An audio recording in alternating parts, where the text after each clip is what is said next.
Hello, darling.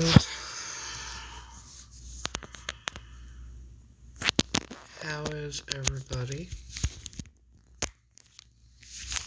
Oh, that was a good catch. So, I want to make a little... I want to say something.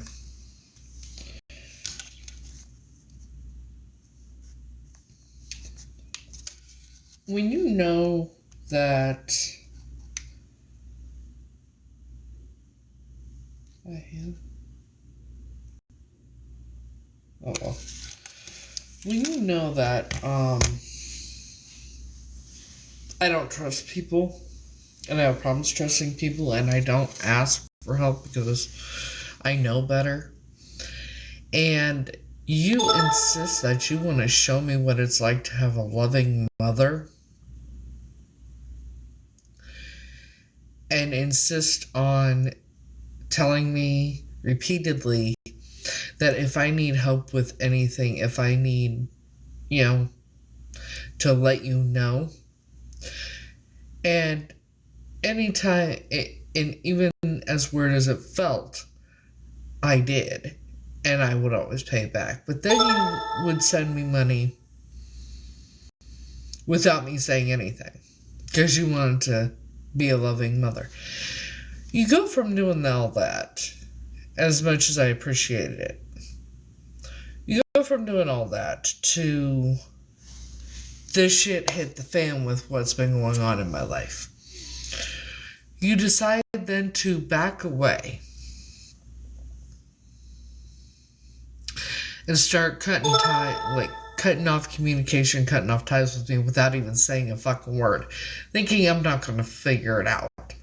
So then when I have a conversation with you, I just mentioned to see what you would do.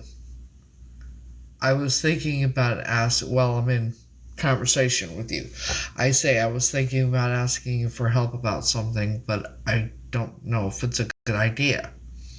And this is just so I can see what your reaction is going to be. And then you hang up on me.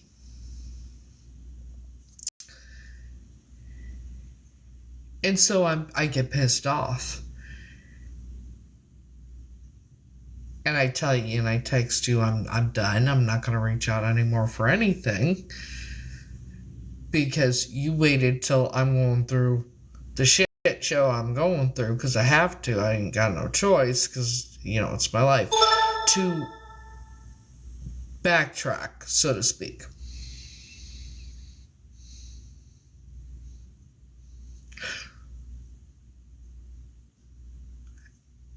So I say I'm not going to contact you ever again. Wish you nothing but the best. You and your family in that. And then I wake up today, and you have me blocked on everything. And people wonder why I don't trust anyone. And why people have to go out of their way to show me I can trust them. And then turn around and show me afterwards that I can't. That I can't. Like, you want to show me that what it's like to have a loving mom. You say I can depend on you, but then you fucking... You know what I mean?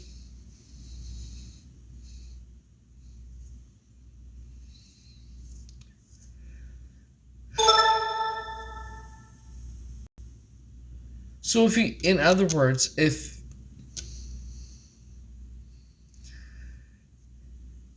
people want to be supportive in that, don't go from being supportive and showing me that I can depend on you and or be able to talk to or whatever, and then flip the script when things get tough, when I need someone to talk to.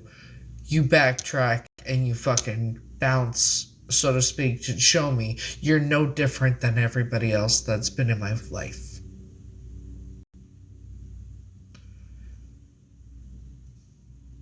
Because the person did exactly what I'm used to.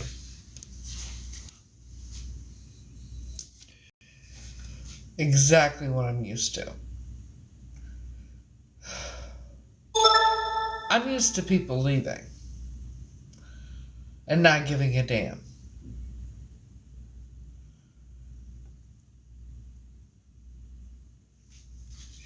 You know? So it is what it is. But this is why I hate having to tell people, if you want me to trust you, you have to fucking prove that I can trust you. But now I have people like go out of their way to show me I can trust them and then flip the fucking script when I need him.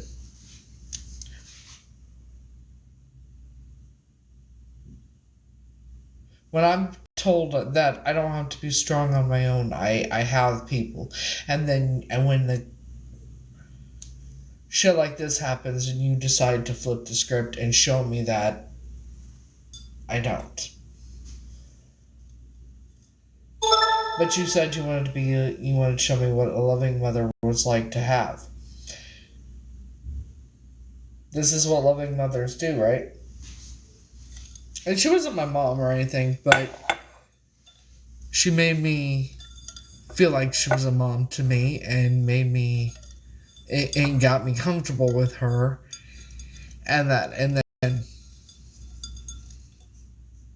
when things got tough, like with what's been going on, she did, you know.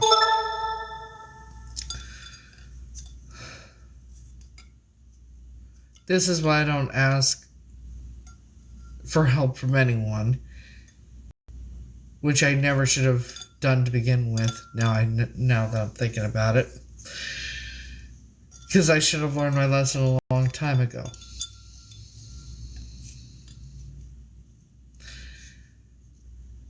Why I don't trust people and why I don't ask for help.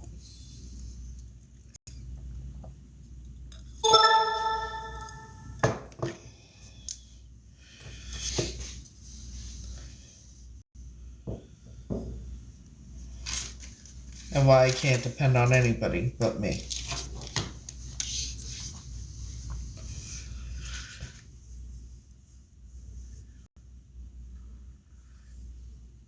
So, this is why I can't depend on anybody. And hey, why I can't depend on anybody when why I don't trust anyone. And why I don't know if I'll ever let anyone get close enough to me. Because of all the shit. Because for me, I have to have people prove to me that I can trust them, and then they go out of their way to do that, and then fucking still waiting to do the DNA test. But we believe so.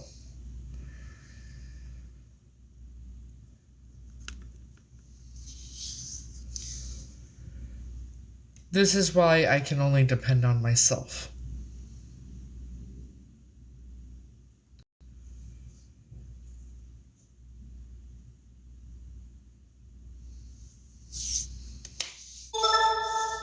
Because now people go out of their way to show me I can trust them just to end up hurting me.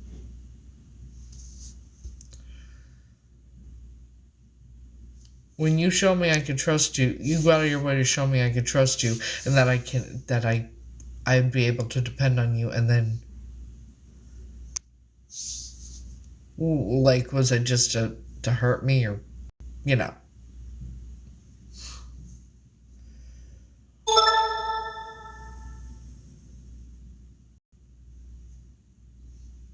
It's all good, though. So, I think I'm just gonna, because I really don't want to cook, but I gotta eat. So I'm just gonna do this beef stew shit. You know. Gotta eat, don't want to fucking cook.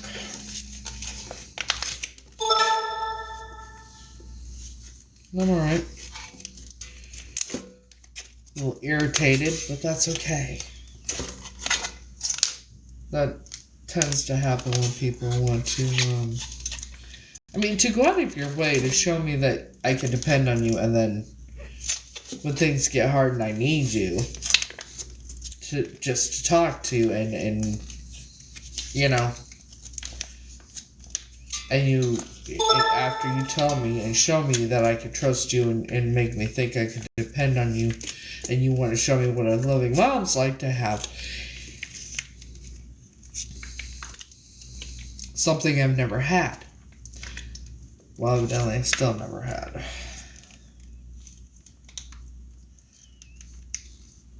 You know.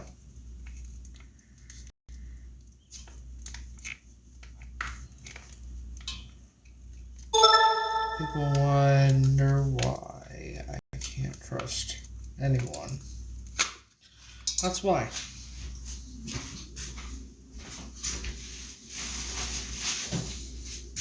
Because now people go out of their way to show me I can trust them, and it's a fucking act.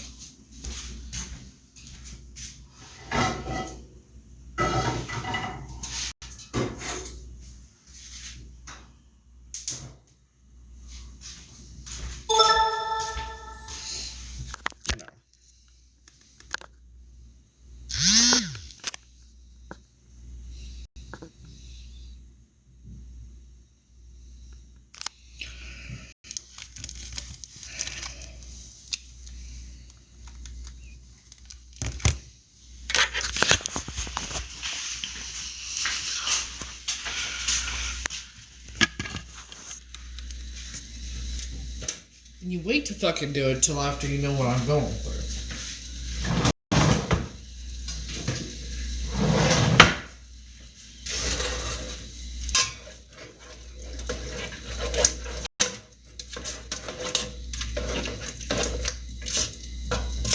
Yeah.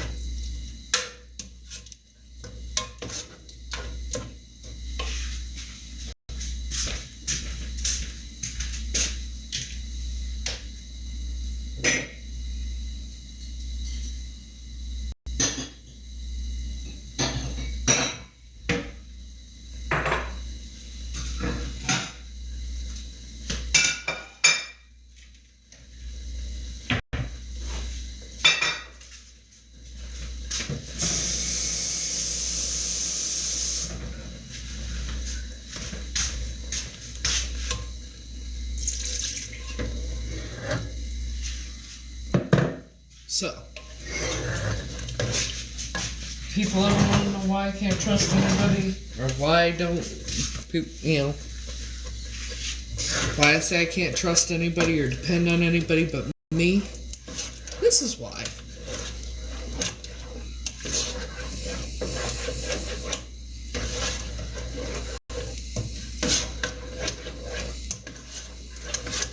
I'm used to it.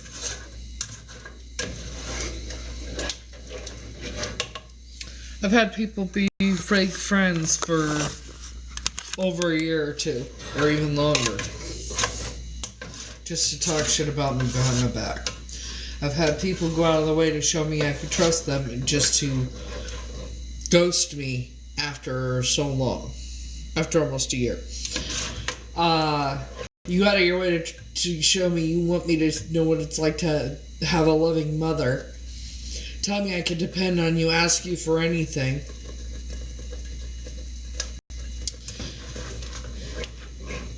And then when something like what's going on now happens,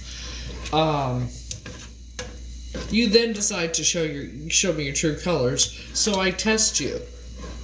And said, when I finally do talk to you again, well, damn, that's burnt.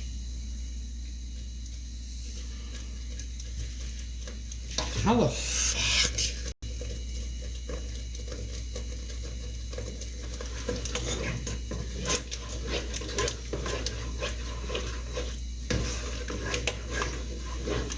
But you show me. You to wait. Damn it. Yeah.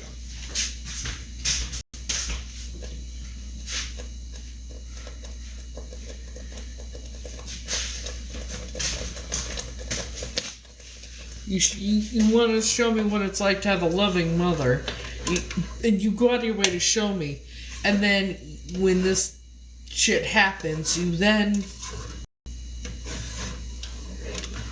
flip the script, so to speak, and you stop communication with me. But then when I do end up being able to talk to you because you answer the fucking phone, finally, and I go to talk to you, and I test you by saying, no, I was thinking about asking you for a little help with something, but I'm not sure it's a good idea. And then you fucking hang up on me.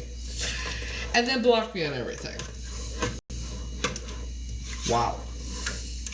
So that's what a loving mother's like, I guess.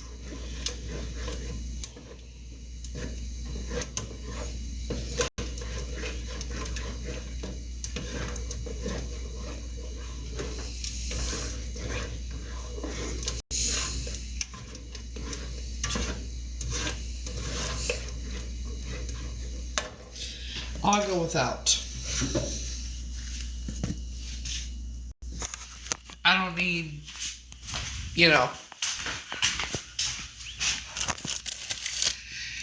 and this is for everybody.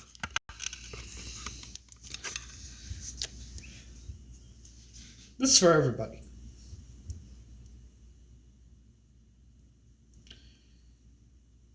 Even the ones that won't biologically related to that I know are watching. And they sit and watch.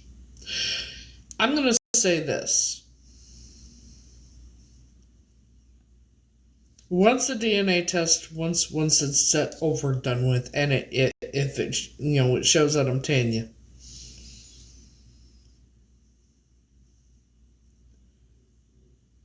If you don't want to be a part of my life, that's okay. But if you want to be a part of my life, then you're going to have to show me with actions.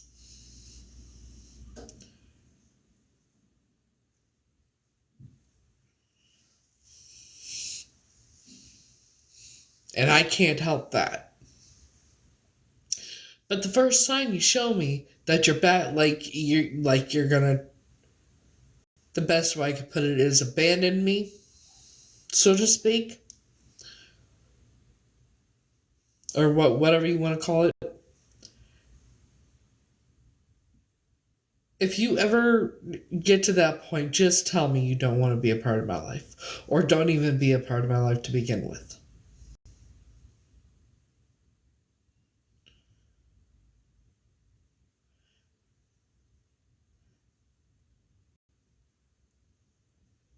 Because I'm tired of being abandoned and hurt. So,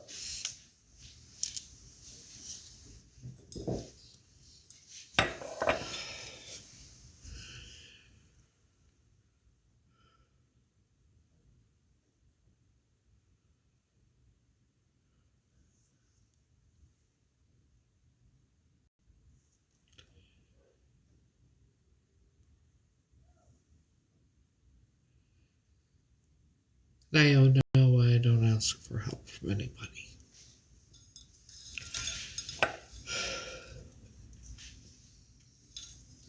And for the record, she insisted on doing, showing me, she wanted me to know what it was like to have a loving mother. Insisted on me asking her whenever I needed anything. And even when I didn't ask her, and I would always pay her back when I did ask her. I just did a test to see what was going to happen. And she fucking did exactly what I figured she would, like everybody else does.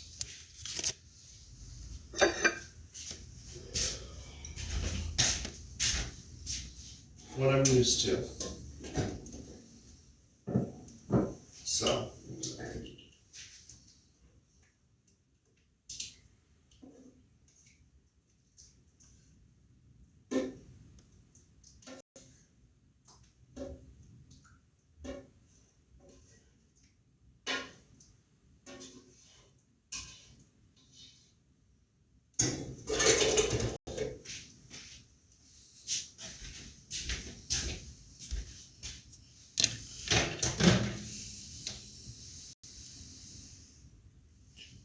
It's hot.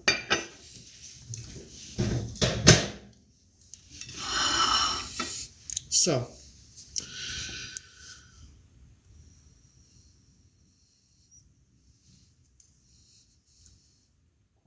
Because I've never been able to depend on anybody.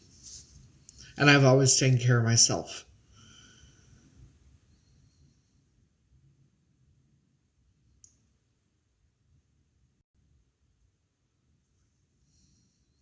So if you want to be a part of my life, then you need to show me with actions.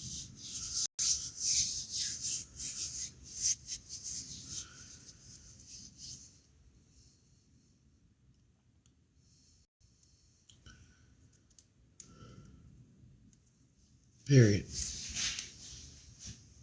Some will think, oh, that's not fair. It's not we didn't do anything. Well, on the contrary, I cannot fucking help that.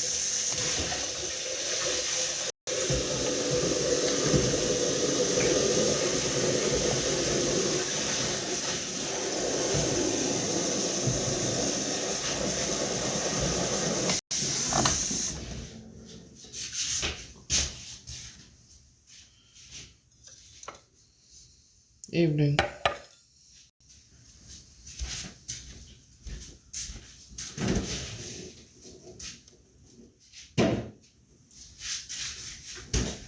Like, I can't help how I am. You know? When you've been through what I've been through, it's just... It is what the fuck it is, I guess.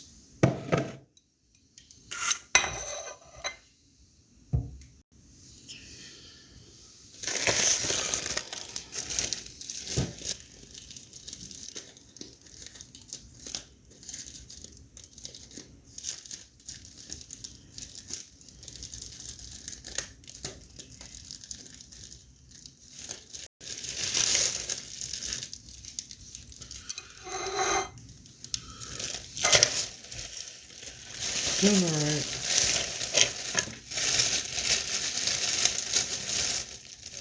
For the most part.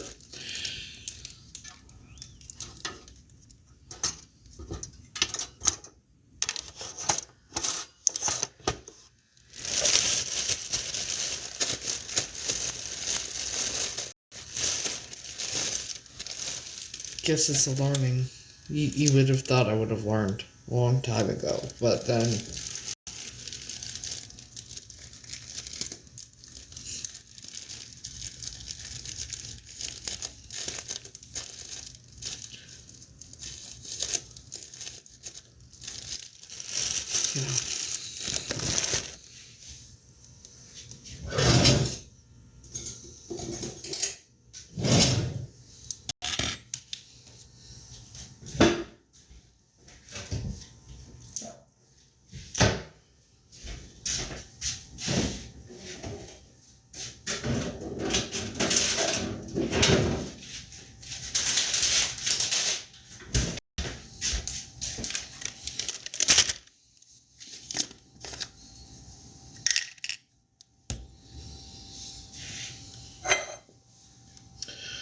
So yeah,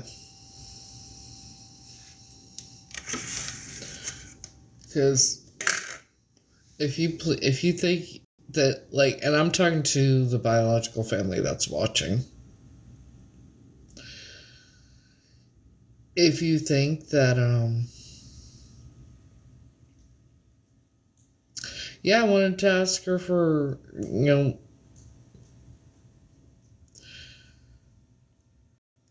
she wanted to show me what it was like to have a loving mother. She did help me financially, and every time I paid her back. But when I said that I wanted to ask, I was thinking about asking her for help with something, I did not specify what the fuck it was. But when you back away, and she started backing away,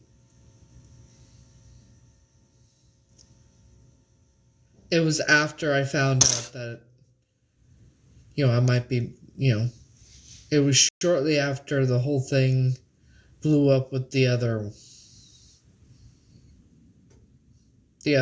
one. When I found out about me possibly being missing this missing Tanya girl. And that's when she backed away, was when that started happening. When that happened. So it was after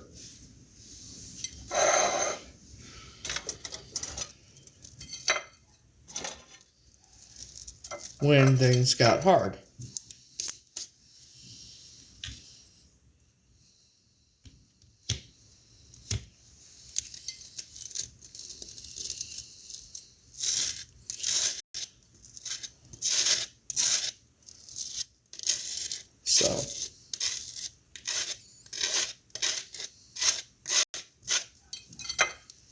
But it's fine.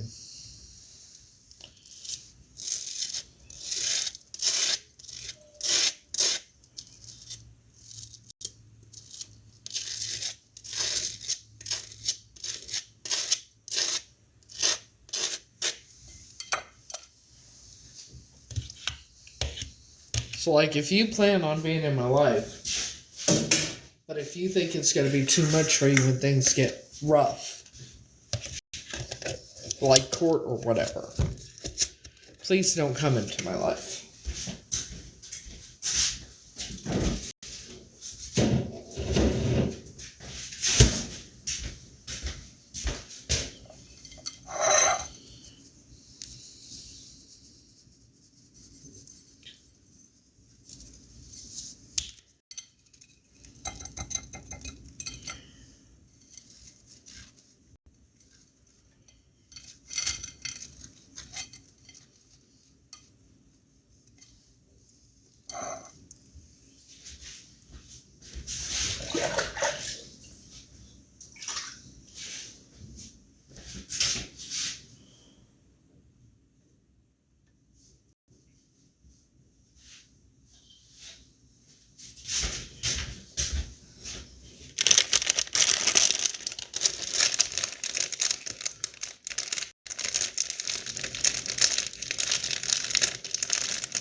Like, if you can't be there to support me emotionally when things get hard, please don't come into my life. Just let me know that ahead of time you don't think it's a good idea to be a part of my life, which I will fucking understand. What I do not understand is coming into my life, and this woman I'm not even related to. If I met her on here on my live, and she...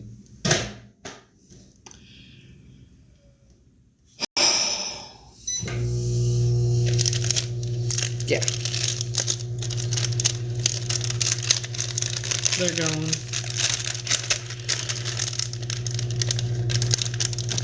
Yeah, like I said. Because she did exactly what I expected that she would, the way she was acting.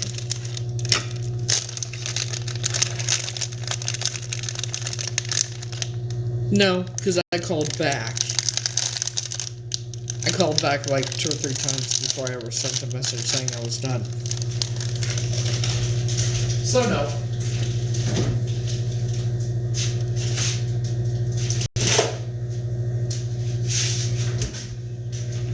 And she started backing off from having any type of communication with me after I found out about me possibly being Tanya.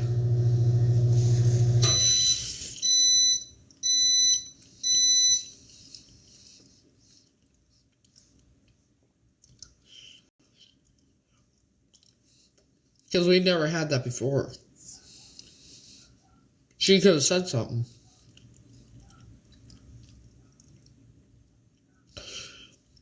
She knows how I am. She could have said something. She knows it. She did not.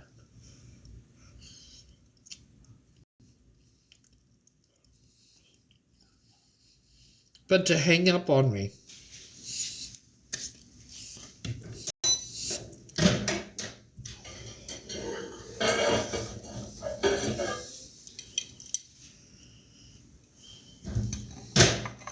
She hung up on me Instead of just, if she could have texted me, she didn't.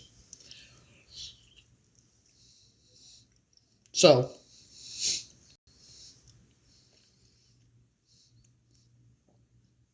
it is what it is.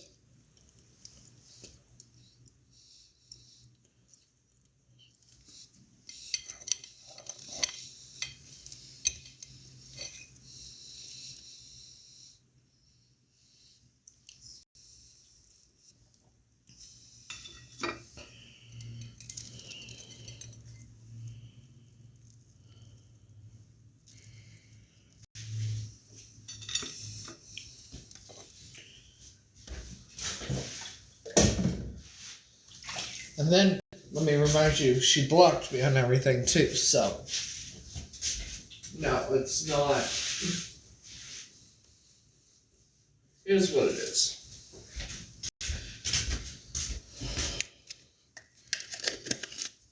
Period.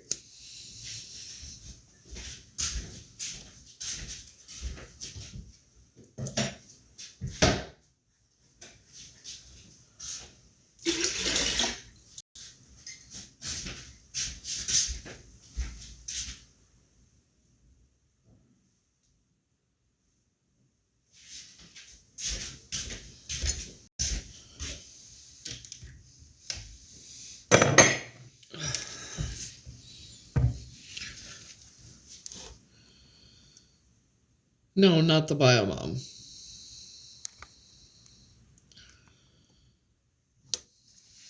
No, the bio mom, I don't even know. I have questions about her, but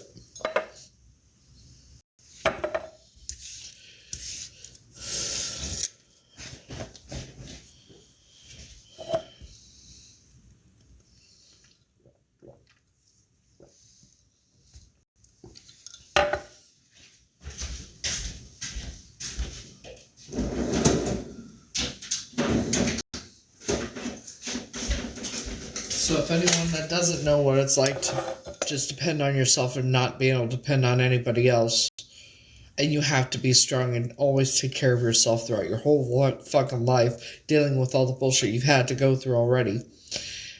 And then this is what it's like when you're so used to being abandoned,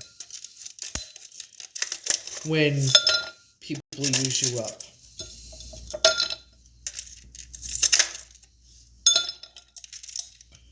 Or they get close to you and show you that you can trust them just so they can hurt you in the end. So, this is what it's like.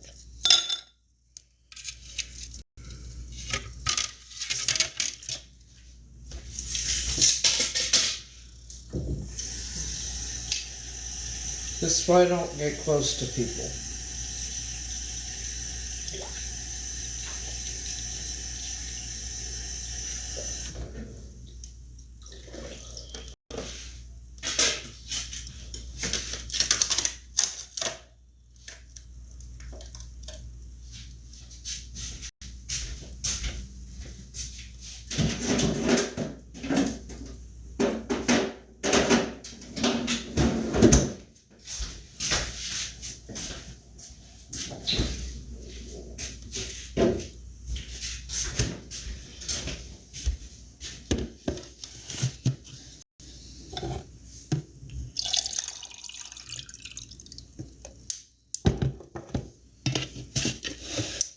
So,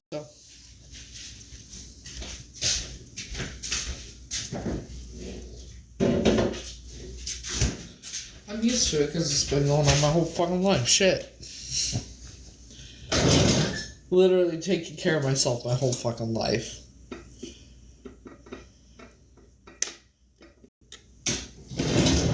And others. I don't know what it's like for anybody to take care of me.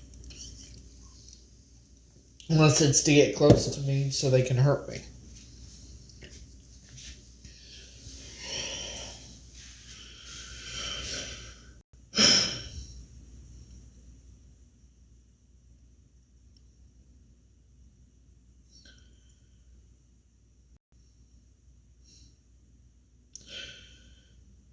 The only time people have ever wanted anything to do with me was when they could get something out of me. When they could use me, or for whatever reason, or just to hurt me in the end. Which obviously, people that have been watching know that by now.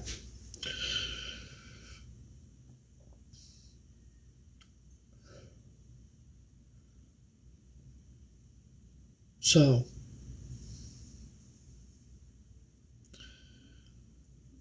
I'm used to it. That's one thing I am used to. I'm used to people abandoning me after they get what they want out of me, whether it's information or using me up for whatever reason, or just to hurt me. I'm used to it.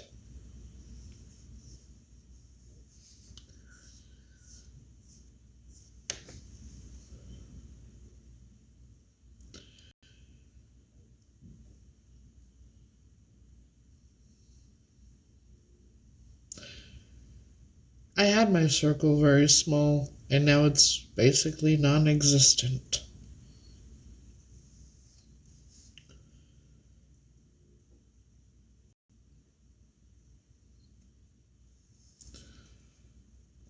I've always had my circle small, if not just alone. Because I'm used to people leaving after they get what they want. Well, the family that had me most likely aren't my family. But they were, abusive in that. Biological family, from what I'm understanding, and not all of them. Some of them are anxiously waiting for this DNA test, and some are, that's a different story.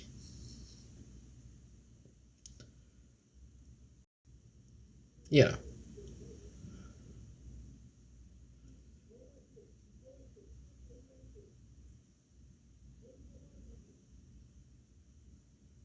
But I'm coming to the realization.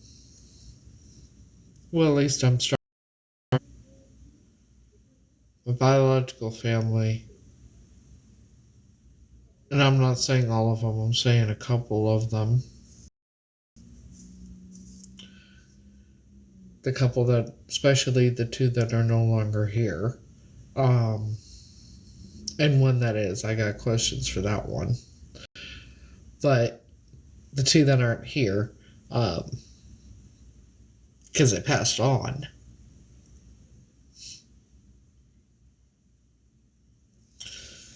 Well, that's the problem. I don't even know.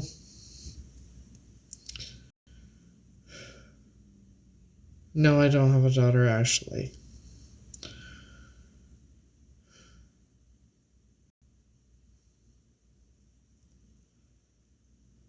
So,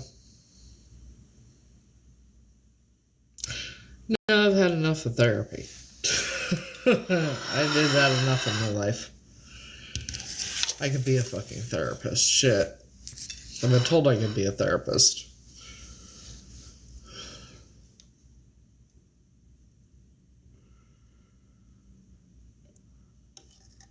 Maybe when this is all said and done and I'm settled where I want to be, I'll go to therapy.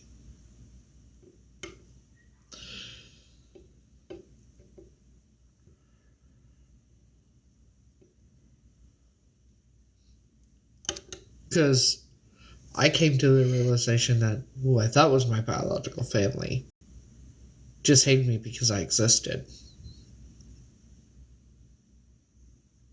So I came to the terms with the fact that I would be alone and I wouldn't have family in that. And now I have a biological family waiting on a DNA test, but let's pretend I'm Tanya, okay? Now I have a biological family that are complete strangers to me, but I wonder if they're going to want anything to do with me. See,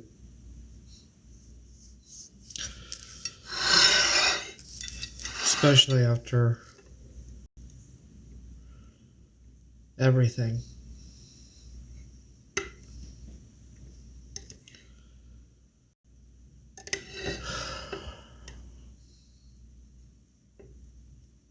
I'm here.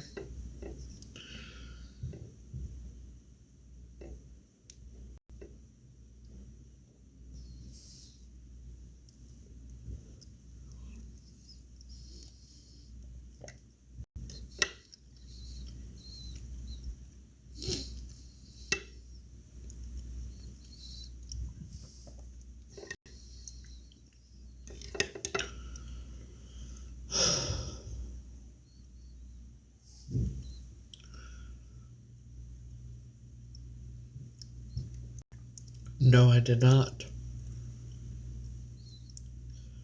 I'll do it later tomorrow. And the essay isn't due till Sunday.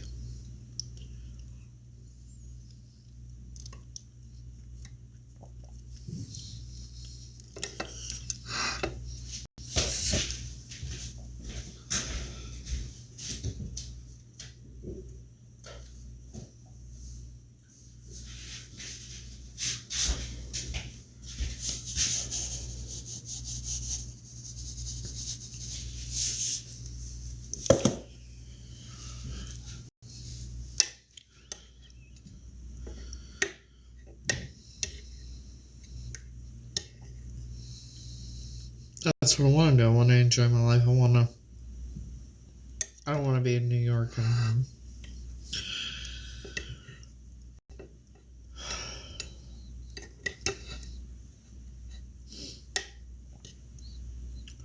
So hopefully soon I won't be. I still feel like I'm leaving soon, like I'm moving somewhere. So, I don't know.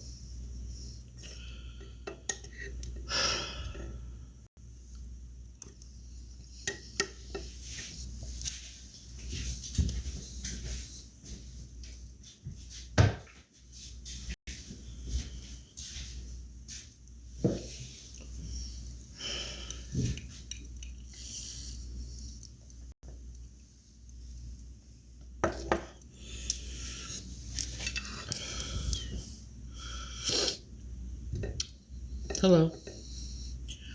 So,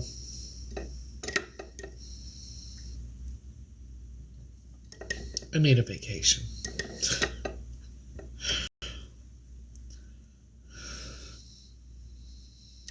Actually, I want to go to a beach.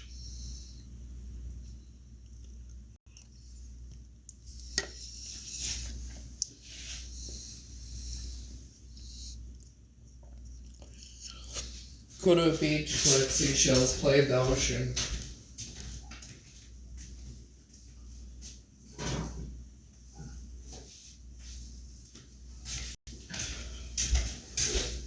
That's what I'd like to do. You know.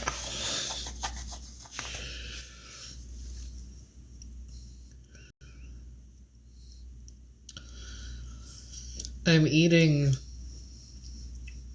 stew that was in a pouch because I didn't want to cook.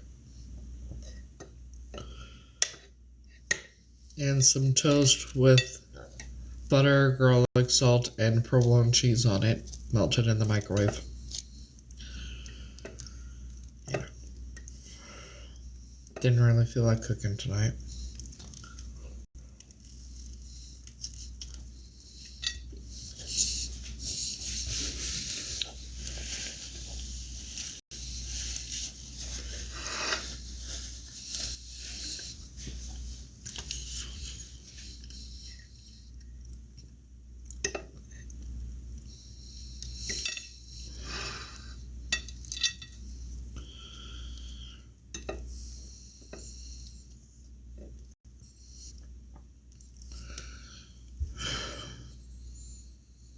I didn't want meatloaf.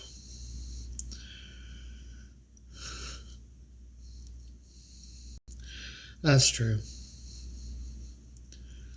I still love to cook.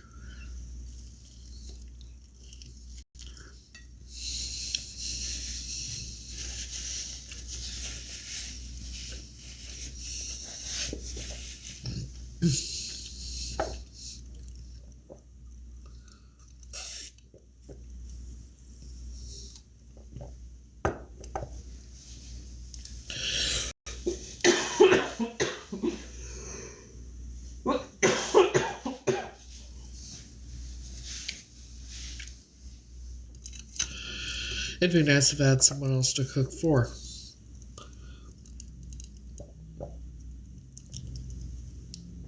Not just me.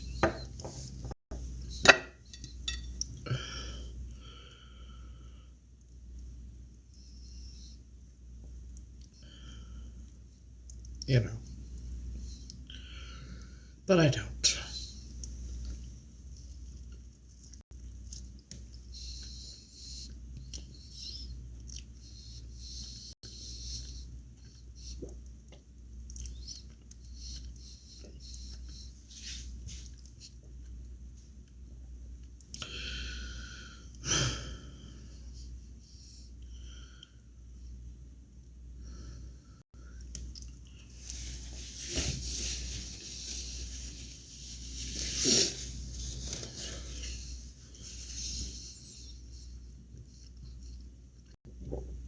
What really bothers me, I think, about this whole situation with that woman,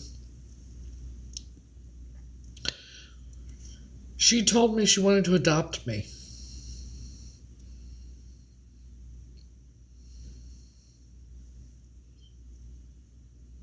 She was talking about adopting me as her daughter. Like, through the legal system. Adopting me.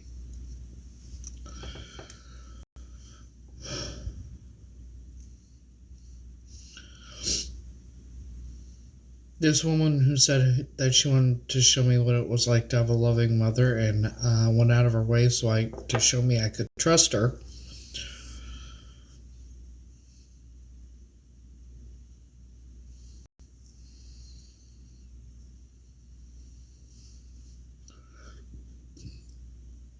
Excuse me.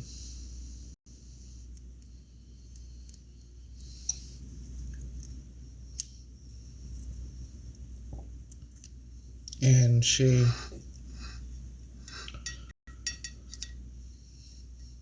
after all this came about, after me finding out that I'm probably this missing child, this person who's been missing for 41 years,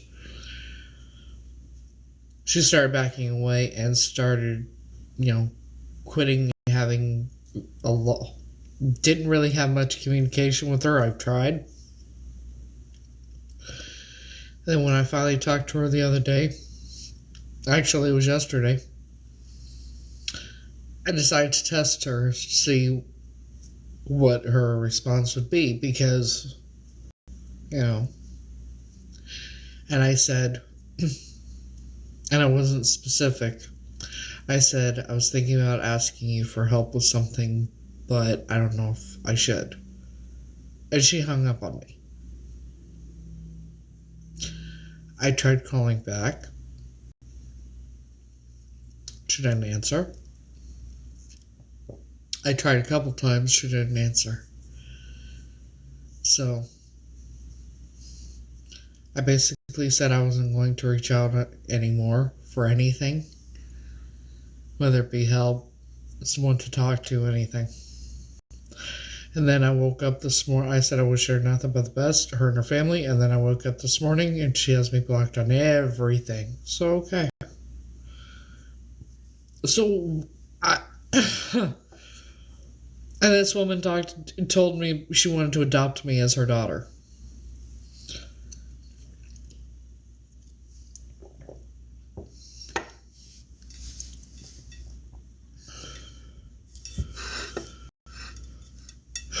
No, it was someone else.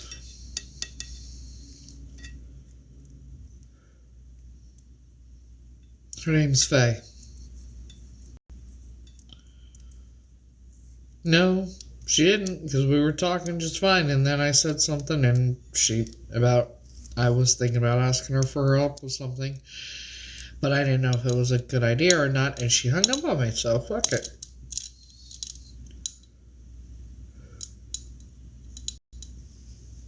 On here.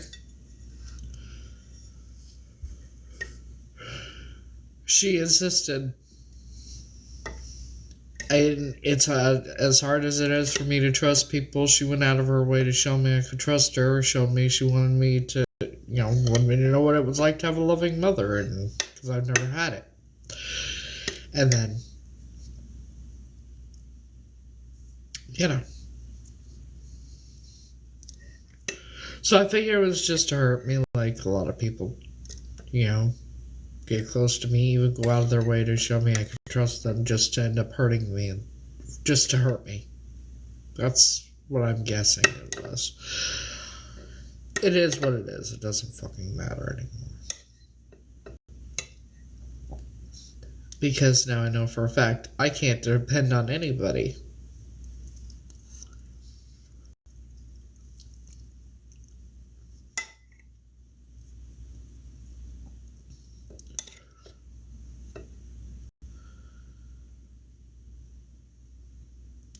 But I'm used to it. As fucked up as it sounds, and as fucked up as it is for me to say, I'm fucking used to it.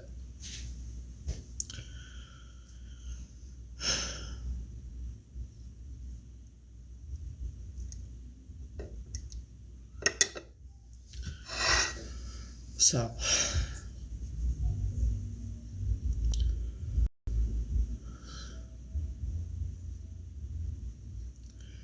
eventually, she did, but then blocked me on everything. So I'm like, okay, cool. And I blocked her on Insta and that. But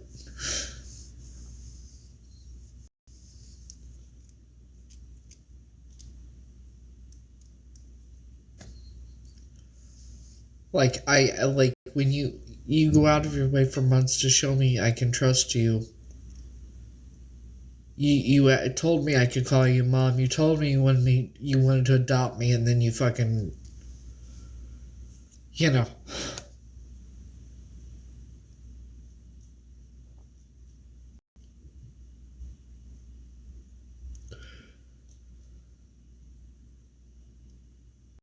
Close to people. That's why I don't get close to people. That's why I don't.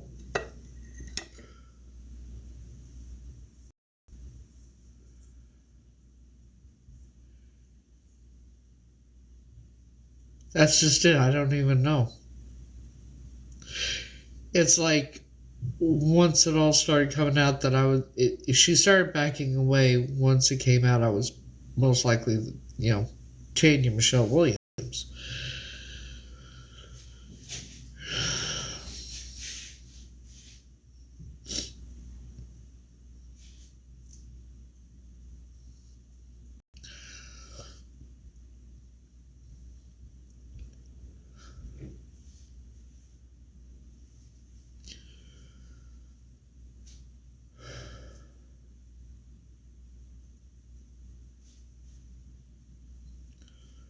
Well, it's this beef stew that was in a pouch. Didn't really feel like cooking, but not really what I want. Maybe I'll make some pancakes after all.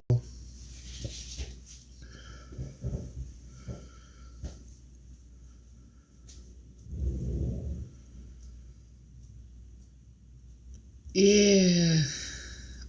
Yeah, it'd be better if it was homemade.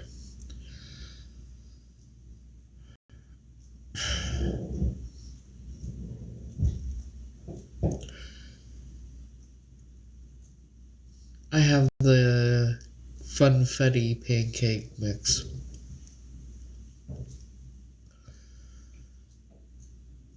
Haven't had that forever.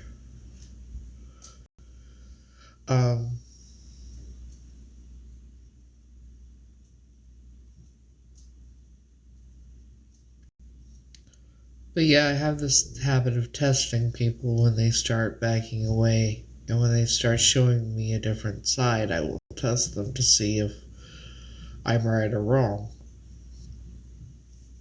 Well, I was right. It's all good. But if that's what a loving mother is, well, shit. I should be used to that.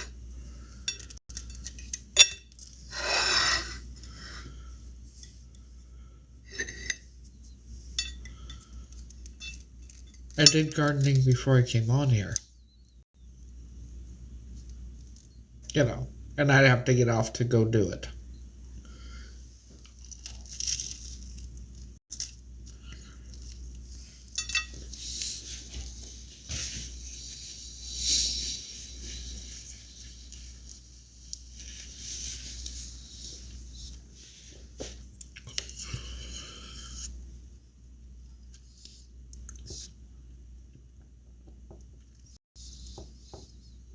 Honestly,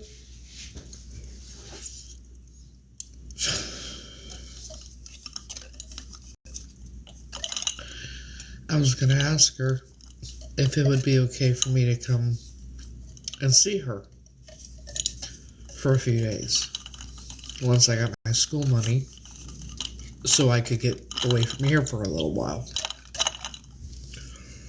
I thought it would do me some good. That's what I was going to ask her. I told you I wasn't specific.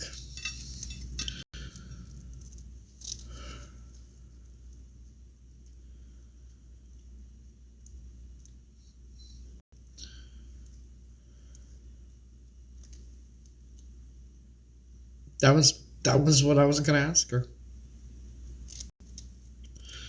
But at least I know the truth. Right?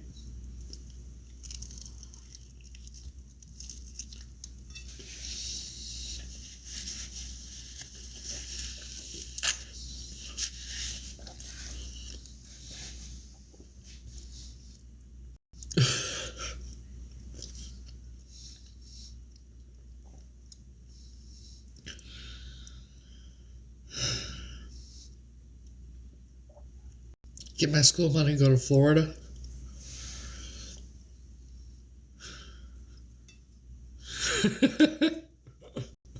Well, I love to cook, so.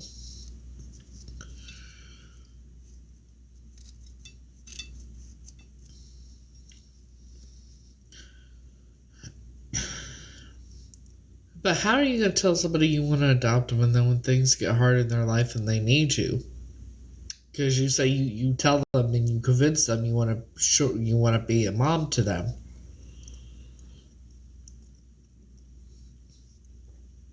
You do this. You know what I mean?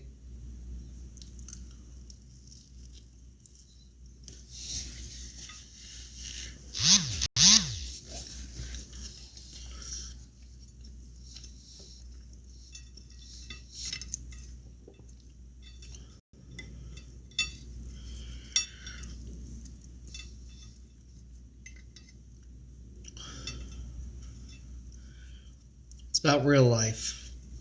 Patty. I think that was your name.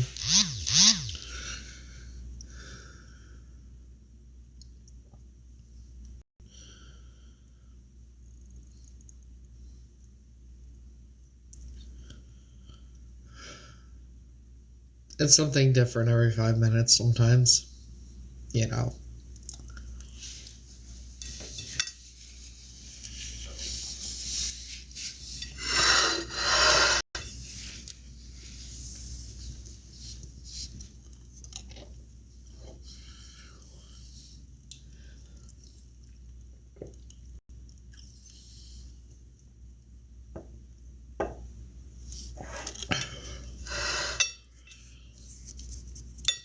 What's wrong with what?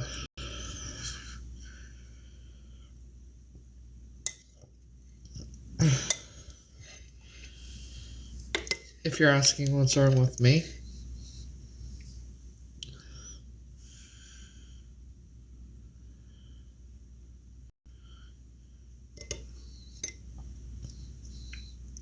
it's because someone who showed me that I could trust her and she said she wanted to adopt me and everything else and been going on for months.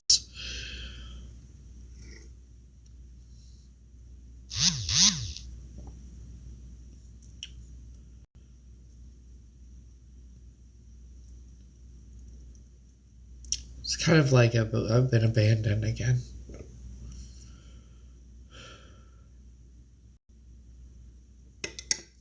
Why are you in my life?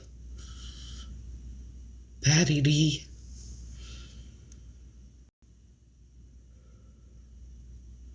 No, that's cool. I don't need her.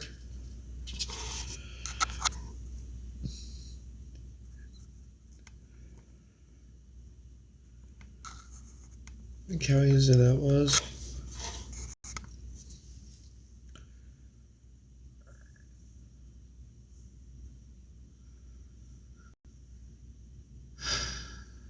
It's alright. Shoot, I don't know. Her 60s, I think.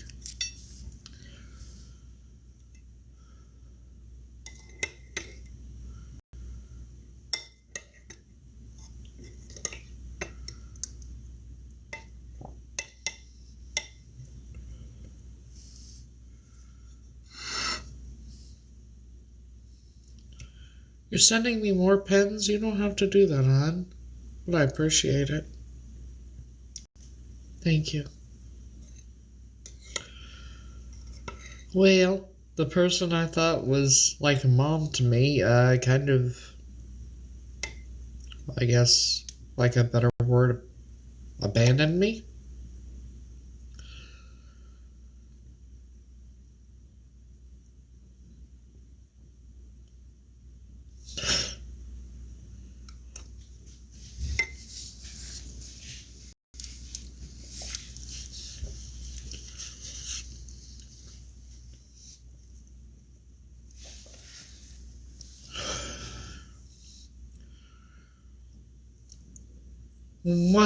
For months. Almost a year. She wanted to show me what it was like to have a loving mother. No.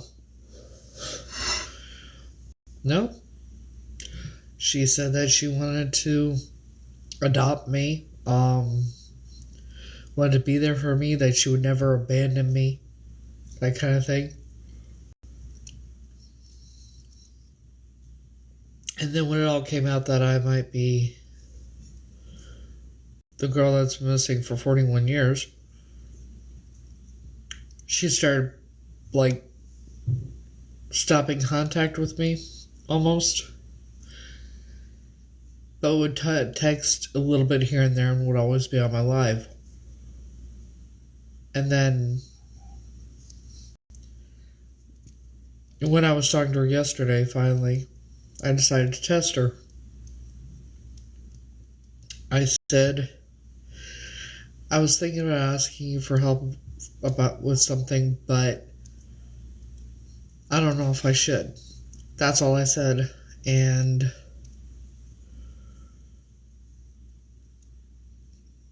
she hung up on me, and that was basically it. And then today, I'm blocked on everything. Okay, cool.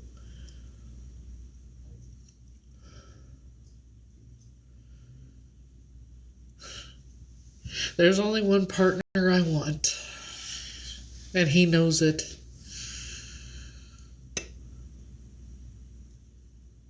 Yeah, she told me that, like, back when the whole thing was going on back in April and that.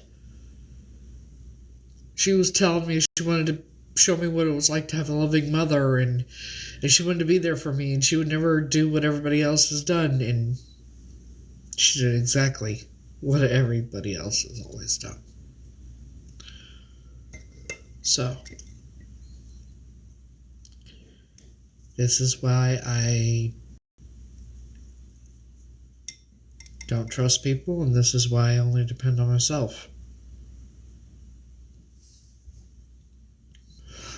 You know.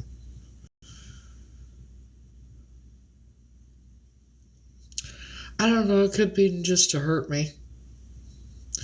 People have been going out of their way to show me that I can trust them in that, and then they go and do something to hurt me. Well, a lot of people believe so.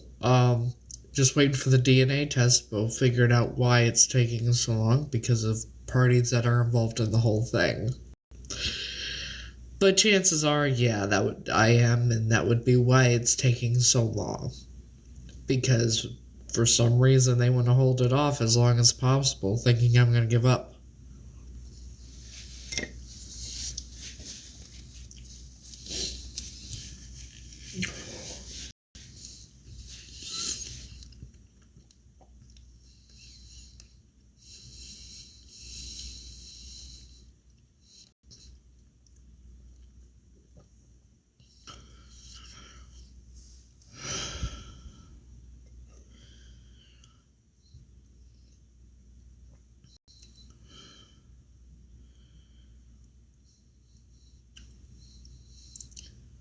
Well, the people that bought me. Most likely. It's a very long, complicated story.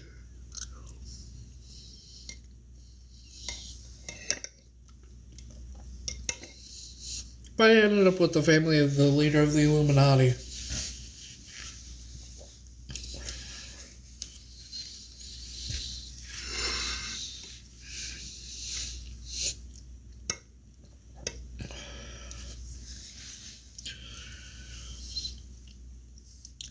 But it was her in-laws that bought me for that family or whatever.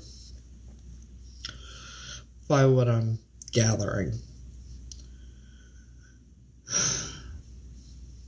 It's a very evil secret society organization crap. They're basically full of shit.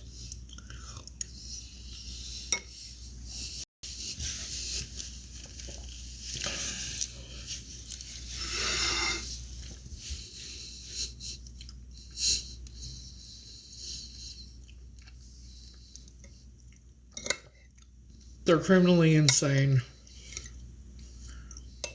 I mean, they still wear the same outfits that since like, okay.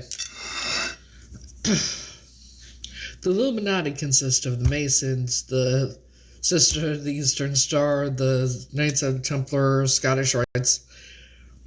All of them combined as the Illuminati. They called the woman who I believed my great-grandmother was Grandmother Hayden.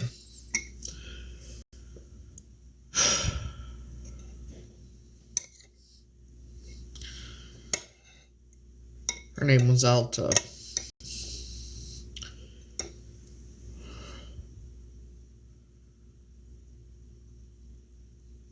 Okay. And I'm the Queen of England, too.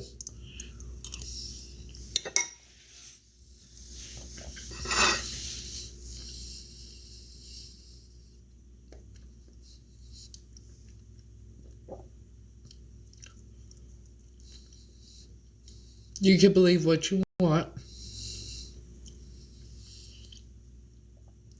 But I happen to know for a fact.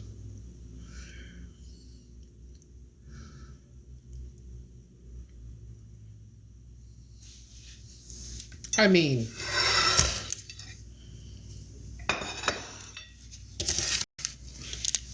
get on my handy dandy phone here.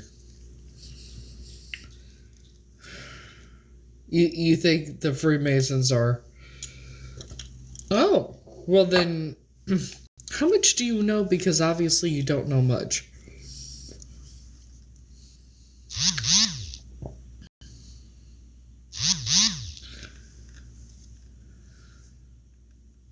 So you know the Sisterhood of the Eastern Star is part of it, right? And all that, yeah. Yeah. So let's go to my photos here that I took on my phone.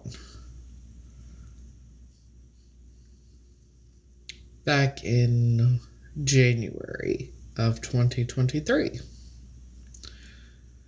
Before I left that house. Okay?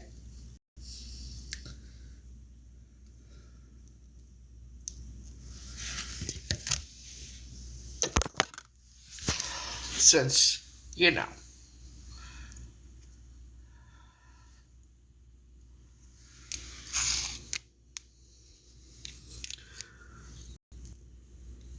Mahana Cauldron, right? Alta area. Sisterhood of the Eastern Star. Glory be to God. Upside down pentagram. Alta area.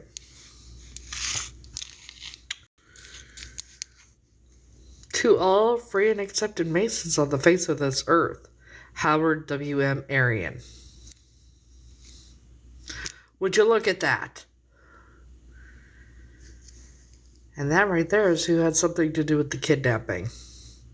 The woman next to Alta, who they called Grandmother Hayden.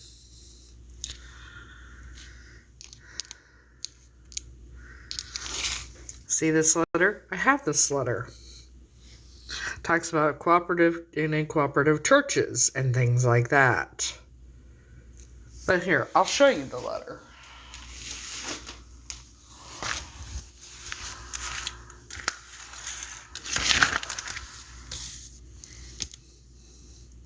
October 14th, 1957. Joan, Jack, and Carol Alta, Graham, Mother Hayden. Let's read this part. Knowing your background and assuming some things about you and Jack, I feel quite sure that you would agree with Graham and myself and others in our family that we would take the liberal views towards the matters such as this. In other words, yada, yada, yada. It talks about cooperative churches and cooperative churches. Very cryptic letter, but you get the gist, right? And it was written by Reverend Kenneth Hayden, who was Alta's nephew and Joan's cousin.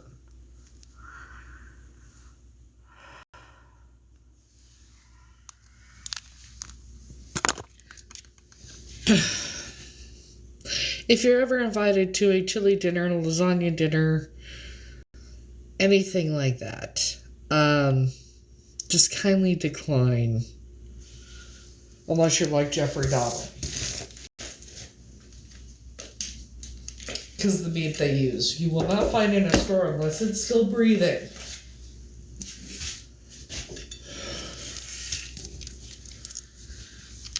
The money? That's the misconception that they don't seem to understand. See, what happens is, with all the money that they end up with, when they die, they go to Masonic nursing home or whatever, okay? And they're there for quite some time. But what you don't know when you read when you sign it and you don't read the fine print to join this group, everything you own goes to them. All your money goes to them. All your possessions go to them. And if your family members are not part of that group, they get nothing. For some reason, these people think they live forever. They don't. They actually suffer for years.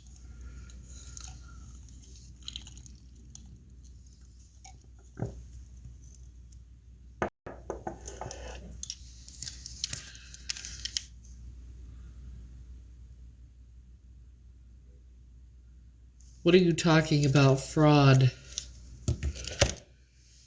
See, I'm in school for criminal justice, but you want to try something, it's not going to work.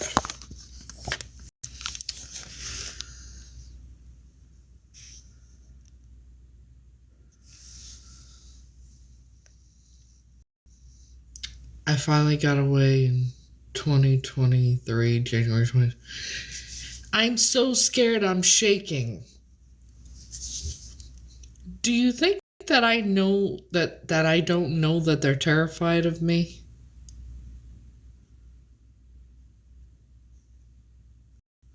Do you really think I don't know that they're terrified of me? I mean, I could play the video and you could listen to it from when I went to the Masonic Temple in October, the beginning of October of 2023. I'm doing alright.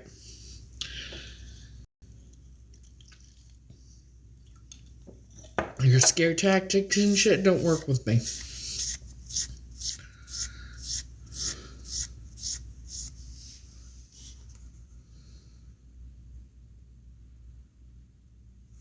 Okay, well, you didn't go to the secret meetings then.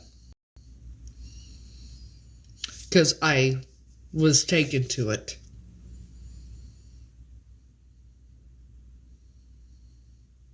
And, you know, when you call these places, say, I know the truth, I know you're all part of the Illuminati. Well, then he wasn't really part of it. And if you're going to come on here and try and discredit me when I have proof of everything, you can go on. Because this shit ain't going to work anymore. The threats, the intimidation, the scare tactics, all that shit don't work with me. You can say whatever the fuck you want.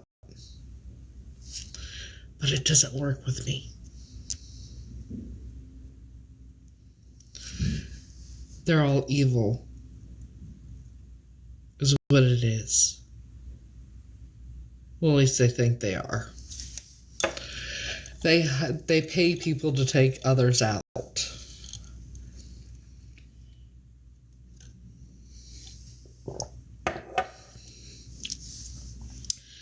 If your daughter is married to one, you need to get her away from him. They pay people to take others out. It's funny, when they got close to me, the closer they got to me, the more visibly afraid of me they were.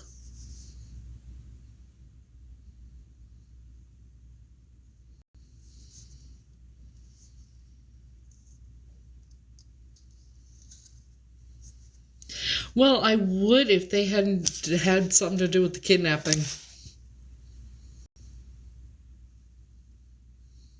I don't know, I'll just ask what's in their book about me.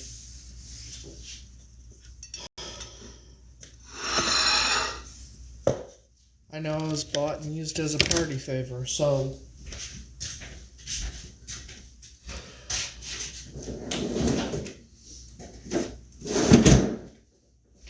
Do you honestly think if it hadn't been part of if the Illuminati wasn't involved in some way, shape, or form, that I would have ended up with her family? And that a DNA test wouldn't have been done by now?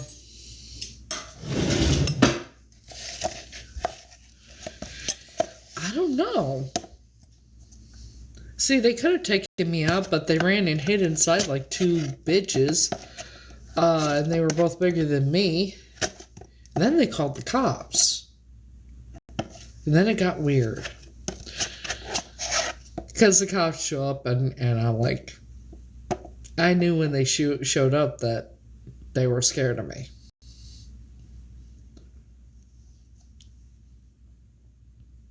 The cop was rude to me, as they are everyone. It's not a fucking religious group. That's what they want people to believe.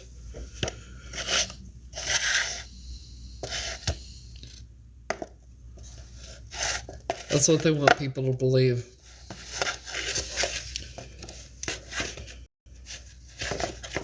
Oh, it's a religious group, all right, but not the religion you think it is.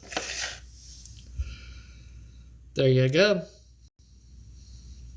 They're demonic. I'm not wrong because I lived it. You think I'm wrong? Let me show again the picture, because obviously you didn't pay much close attention to the picture.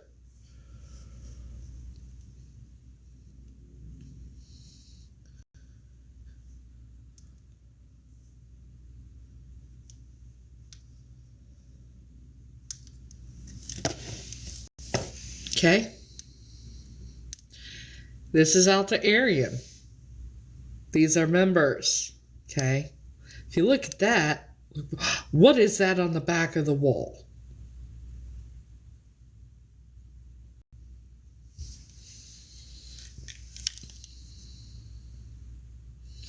What do you think?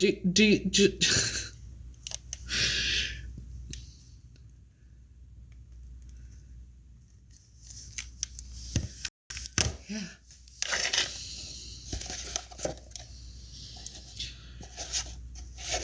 Yeah, the Masons and all that, it's all... Yeah.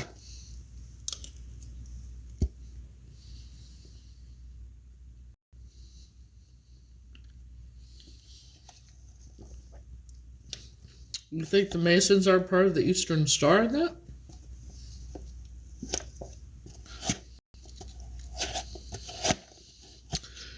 No, it was 5 people in front of a black wall, and on the back of the wall hung a, or was painted on there, one of the two, a, upside down pentagram.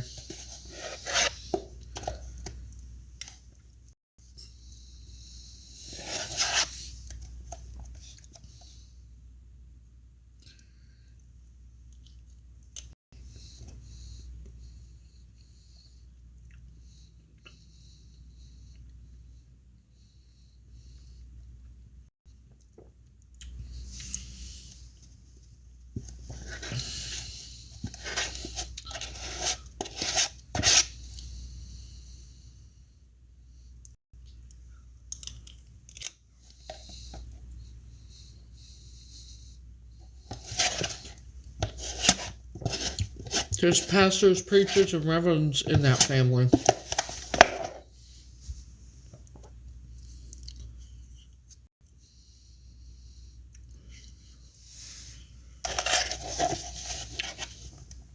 Now,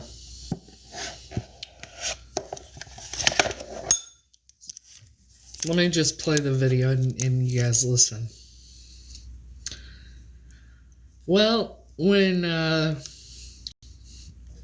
by all accounts, they tried to sacrifice me and it failed. So, that could have something to do with it. But let's go to October of 2023.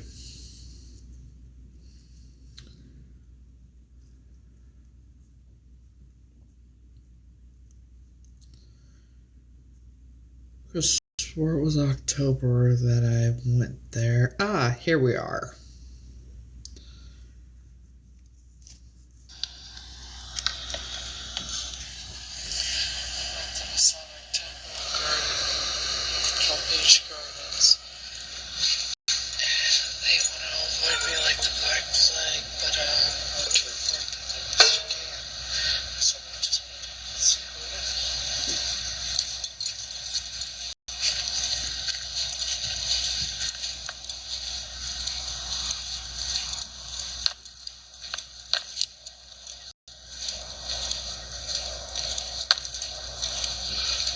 That's the lodge in Palm Beach Gardens, Florida.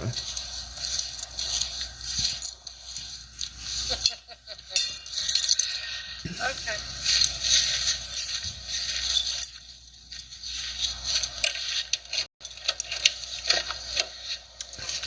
So this is the lodge, Palm Beach Gardens, Florida. Now we're gonna listen. Which is our stupid old. The black car there. That is the head guy's car. Let's see if I can cover it. Yeah. And then there was a guy in a big white van. Yeah. Who ran inside. See? I am in fact at the lodge there. But listen. Oh yeah, big white van. Hold on.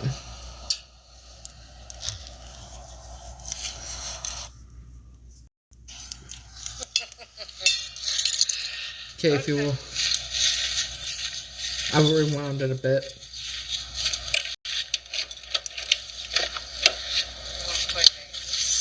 Yeah, they're called Masonic temples. Okay, there's a black car, which is the head guys of that temple, and then there's a white van who the guy drove up, acted nervous, shady as fuck. I'll explain later. Actually, it'll explain in the video again. But I am in fact at the temple here. Now just listen to what I say.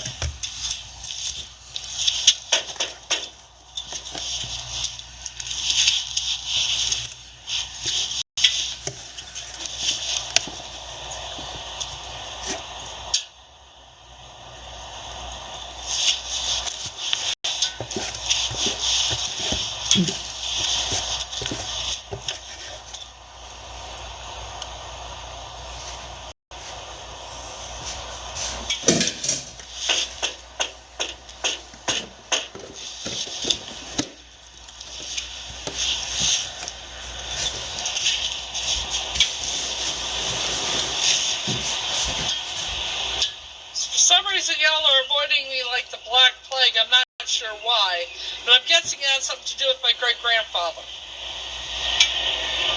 Because y'all know who he is, obviously. My great-grandfather. You know his middle name, he was never here. He died in 1992 in Iowa. How did dude know his middle name off the top of his head? That's why he left and came back. Because you knew who I was.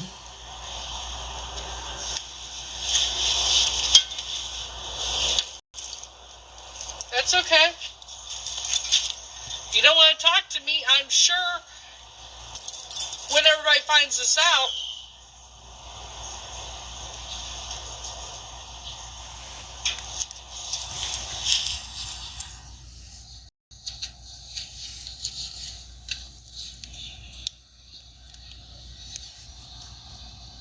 y'all are running scared and I don't know why. It's a white building. Sorry. For some reason you seem scared of me. But it's okay. Because I may not know who or what I am, but I know that for some reason y'all are scared of me, and I know, being the oldest grandchild, whatever you had tried to do failed, and you guys found that out. That's why I've survived everything I've survived in my life. Including you guys trying to sacrifice me. So since you guys want to be little bitches and run like little bitches, I'm no fucking... I'm going to expose all of you. And I'm not joking.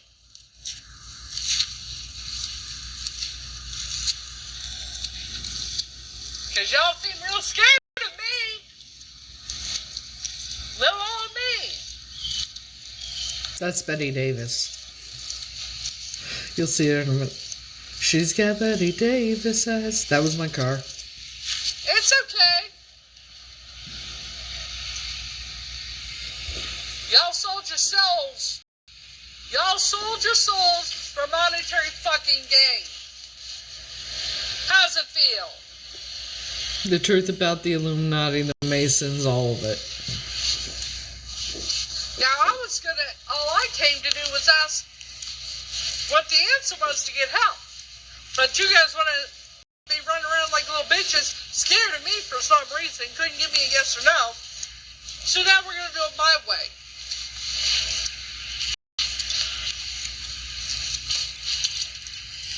I will eventually figure out what I am, who I am, whatever.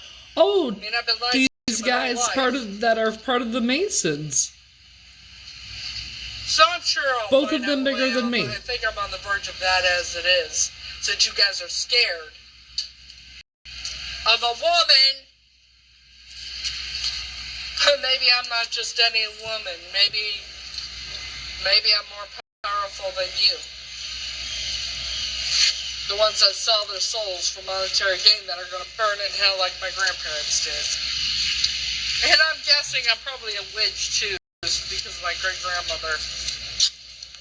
Have fun with that.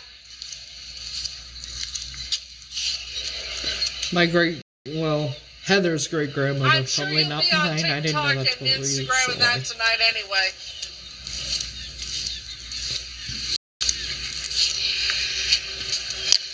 Let's see, Millwork Solutions. Good to know.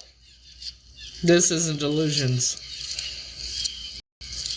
Especially when I have proof of everything. Oh, big bad Masons are the Illuminati. What do you think? How do you think they ended up with me? They just think they are. The Masons, Sisterhood of the Eastern Star, y'all are the Illuminati. I called these places. I said I know the truth. I know you're all part of the Illuminati. I don't know why people are. Oh, I took this in October, the beginning of October of 2023.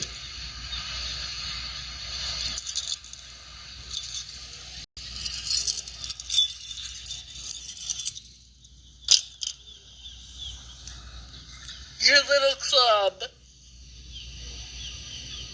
All part of the Illuminati. And I'm one that's not scared.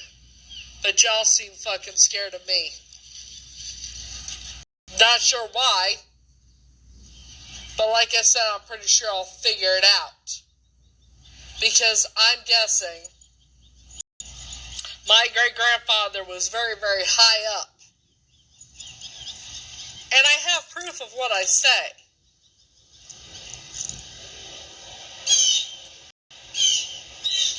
This is going to be fun exposing y'all.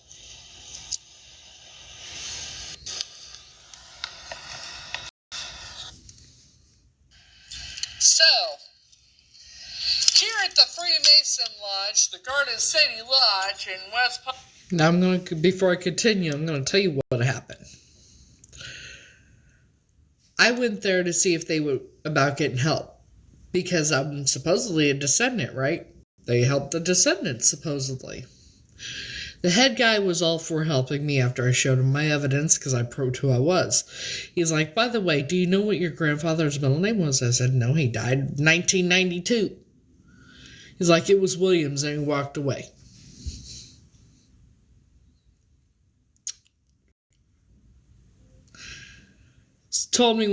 But he did tell me when to go back. I had to go to vote. I went back when he told me to go back. Nobody was there. Finally, after me sitting there for so long, guy shows up. Closer he got to me, the more visibly nervous and shaking he was doing. I said, yeah, I need to talk to the higher up guy. Well, I don't know. I'm not a higher up guy. I was like, or he said he wasn't a high up member or whatever. I'm like, okay, well, I need to talk to the high up guy. So he made a phone call. They told him to tell me when to go back. So I did. But before I went back, I made a call to the Knights, the Sister of the Eastern Star, the Mahasing Coven, the Knights of the Templar, Scottish Rites, Mates, and all of them. And I said, I know the truth. I know you're all part of the Illuminati.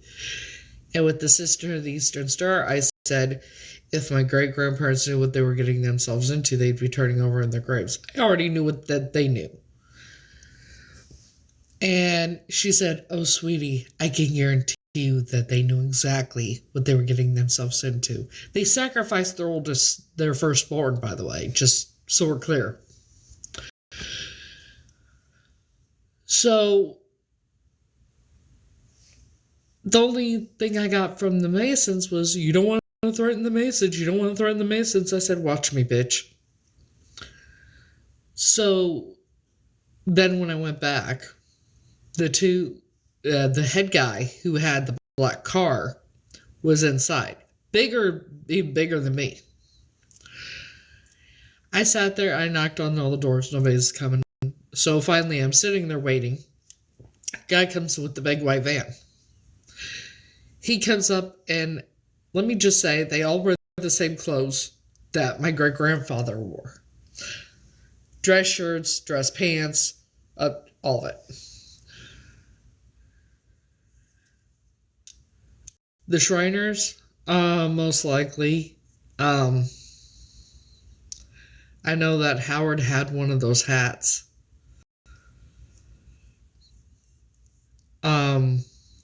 But he comes, they all dress the same. It's weird. They need new outfits. I tell them all the time, go to the fucking retail store, get some new clothes. At least the Triple K, change their outfits. And their name. I said, y'all look, your clothes are outdated. I tell them all this all the time because they watch me. Hi, bitches. Anyways. So, the guy drives up in a big white van, comes out, and I was like, yeah, I need to talk to the higher up guy. No joke, he's like, I don't know, I'm not part of it, I just do some work for them. Okay. And he's like, oh, they're not here today. I said, there's a vehicle right there. Oh, they leave me here all the time. No, they don't, by the way. I'm like, that's okay, I'll wait. No, we should go. I was like, no, I'll wait, I'm fine. He gets back in the vehicle, makes a call, leaves. 15 minutes later, comes back, parks where he thinks I can't see the big white van because evidently I'm blind. Hurries inside, and they lock themselves in there. And that's when I started recording, and I'm like, what the fuck? They're avoiding me like the Black Plague. So you saw what happened. I just explained what happened. So we're gonna... Palm Beach, Florida. Palm Beach Gardens, Florida. We had the Freemasons who were part of the Illuminati who I came to for help because my great-grandfather was part of it, and evidently high up because he had never been in Florida. I had no idea I wasn't related to these people until But they recently. know his middle name. And evidently, it was brought up in the meeting in September. And now, I come to get the answer if they're going to help me or not. And they're avoiding me like the black fucking plague. Matter of fact, Millwork Solutions Core, let me show you. That van right there, there was a guy that came here earlier in the same van. Got out. Pretended he was here to work wearing dress pants and a dress shirt. And acted like, oh, he wasn't part of it. He was just here to do work. And then comes and parks there, comes back, parks there, I'm not going to see it when I'm sitting over there. Isn't it funny how things fucking work like that? Let me show y'all. Garden City Lodge, number 366. This is all part of the Illuminati. For some reason, they're scared of me. Me. Not sure why. Maybe because I'm not evil. Maybe because when they tried to sacrifice me, it fucking failed. Garden City Lodge. No joke. I have proof. My great-grandfather was part of it. I have proof that my great-grandmother was part of the Sisterhood of the Eastern Star. I have pictures. It was basically admitted to me by people when I confronted them on the phone that they are in fact part of the Illuminati. Now it's funny how these big bad men, these little groups all over the world, Freemasons and all part of the Illuminati, are scared of me. One woman. It's funny how that fucking works.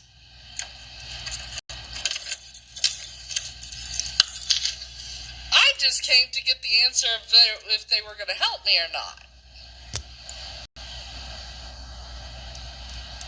But they know my great-grandfather's middle name, which means he was very high up since he's ever been to Florida, like I said. For some reason, they're scared of me, of all people.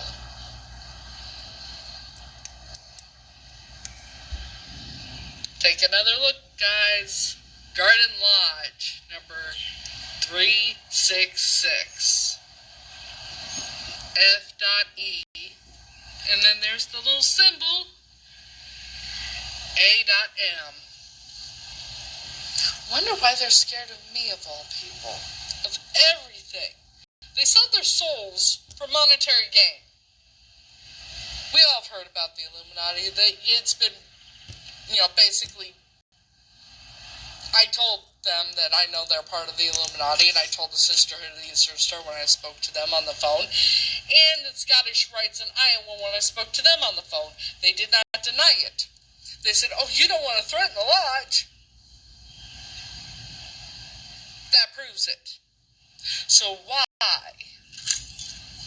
would they be scared of me and avoid me like the Black Plague? Unless there's something about me that scares them. I mean, they are all evil. They sell their souls. They sacrifice the oldest child, the firstborn. And others. But evidently it failed with me. Maybe that's why they're scared. Because they were all foretelling to me until after. Most likely why I was born. So I know they did their research.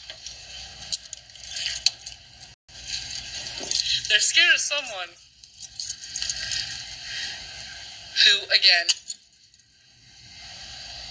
has beaten things she shouldn't have beaten, still alive, survived things I shouldn't have survived. And I'm still here and I'm still sane.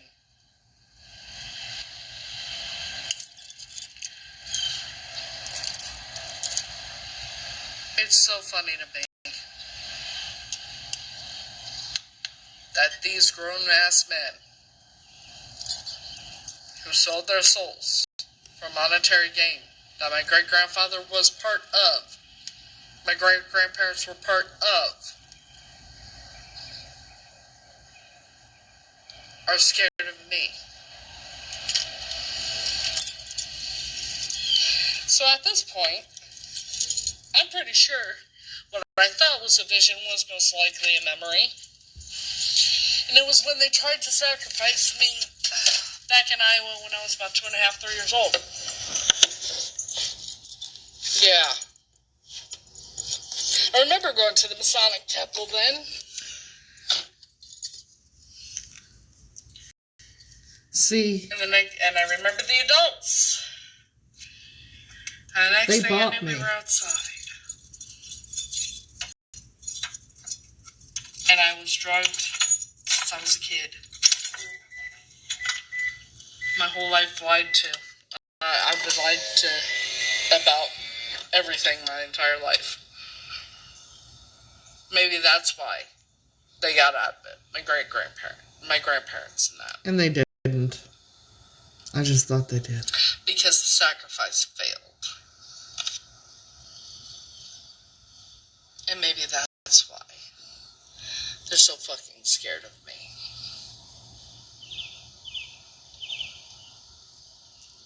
What is it about me? All they had to do was answer yes or no. They sacrifice the oldest born, but they also do things to children and unalive them and that. Go figure. Which they tried to do to me, evidently, and it did not work.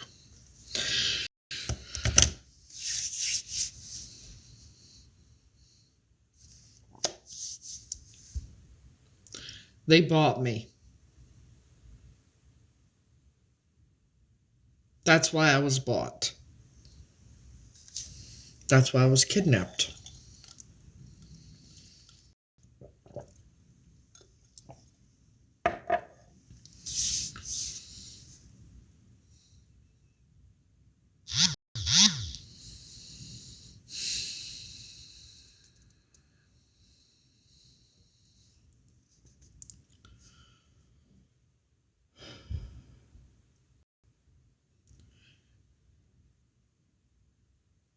Possibly just children, I'm not sure, but I know what I saw. They put things, substances and that kind of thing in your body. I'm not entirely sure. I don't remember everything, but I've started having memories. Which what I've do remember, it's disgusting and it's sickening. What's my end game? To done to all the children that they've hurt.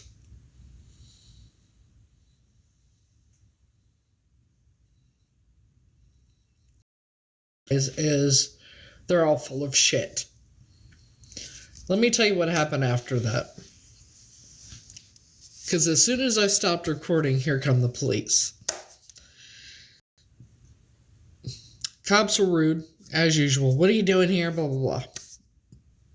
And I was like, and I gave him my name and everything. He wanted my driver's license. I handed him my driver's license. He looks at it, hands it back to me, and went from being disrespectful little punk ass to, now you know, if you come back, you'll be arrested for trespassing, right? But when the cops showed up is when these two big motherfuckers came out. Bigger than me. Both of them. And when he said that, I just looked in through my, out my windshield. I just smiled. And I said, don't worry, I won't be back. See, I'm a child of God, unlike some people who sell their souls for monetary gain. And the two men wore white as ghost, fear of God in their eyes.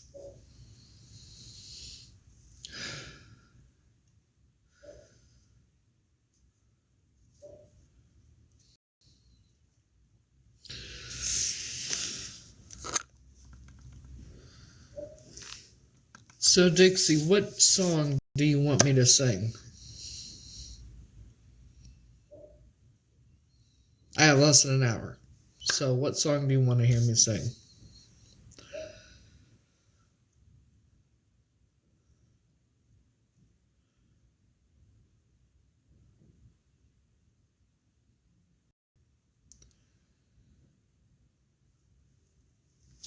So, I wonder why they're terrified of me. A woman. One woman. They're terrified of.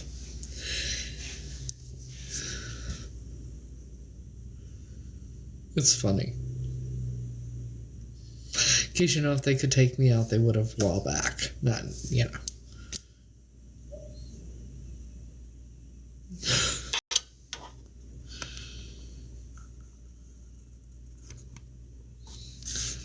Yeah, I read it.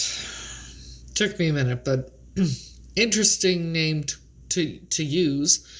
And then you asked me to sing.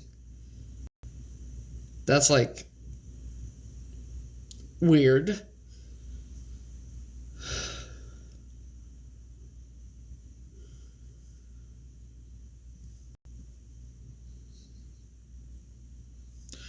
See, I just recently found out I'm not related to these motherfuckers. Thank God.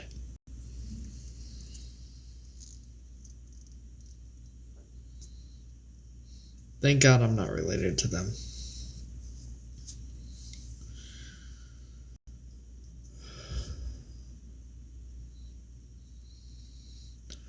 I mean, they've tried scare tactics and everything, and it don't work with me.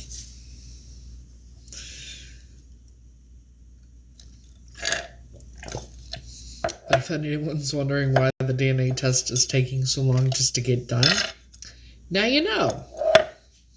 It's because of who's behind it. And the people involved in it.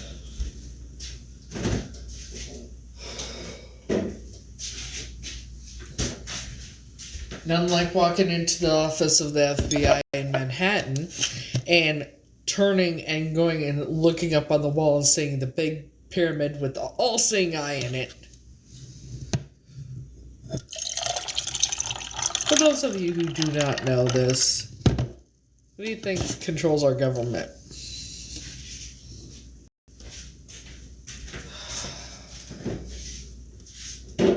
Like, if this was a normal kidnapping case or something, the DNA test would have been done right away. No, I gotta wait. Because they're hoping that I give up. I'm not. Nor would I ever give up.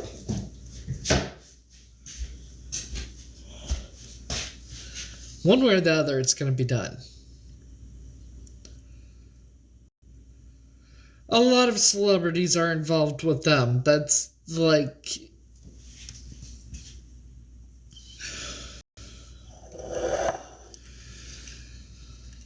See, this case, the Tanya Michelle Williams, me being Tanya, it's gonna be solved even if I have to do it myself. Yeah, most celebrities, not all celebrities. There are celebrities that will never join them. One about taking it up and never join them. I don't think he ever would.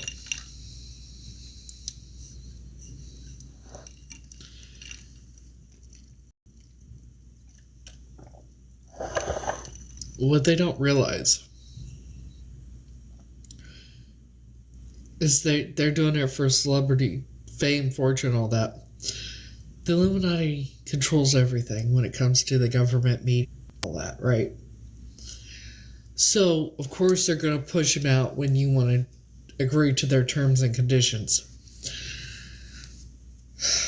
Otherwise, you gotta work your ass off for everything you get.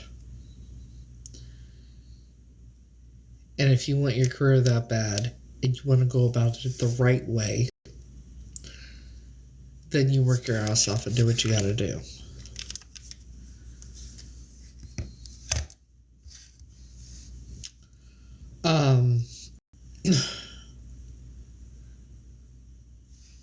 So, the celebrities that would be part of it are like the A-list celebrities. Thank you.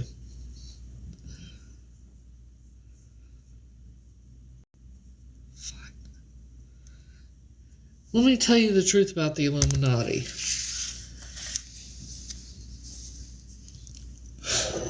There's nothing supernatural about them. It's basically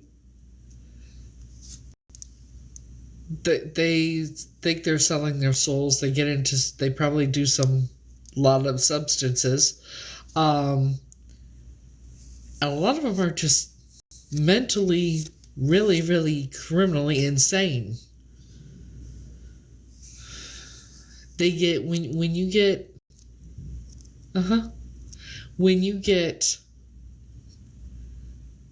when you're willing to sacrifice children and do unspeakable things to children,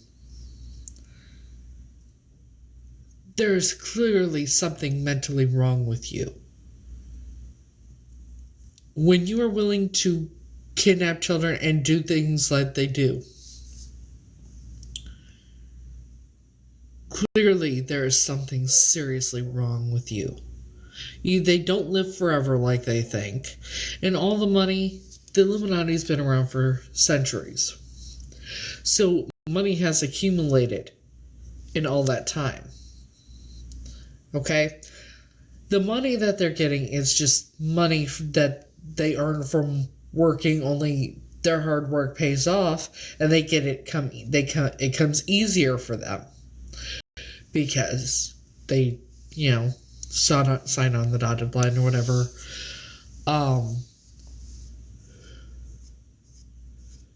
Yeah. You think it's just one? You think it's just one person that they do that to? No. Oh, and the only way the families get money after the ones die, is they're part of it too.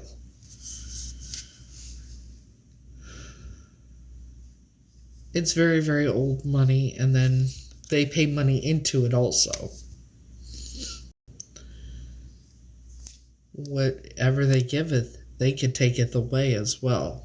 Why do you think celebrities don't talk about it, and when they do, their careers get ruined? Look at how everybody thought Kanye West was crazy. Jim Carrey. Listen to Stephen Baldwin. Listen to Stephen Baldwin. He will tell you, if you listen carefully. I think Britney is gone. That is not Britney. Britney has been gone for quite some time.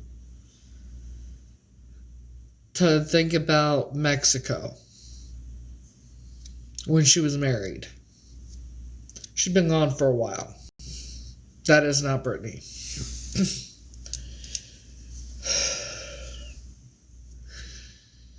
Just like a lot of the celebrities. They look so light, vibrant and everything else, and people are starting to notice that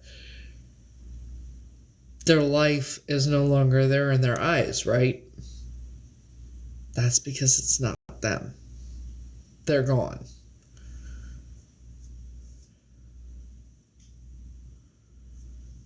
And it's a lot of times not even their body.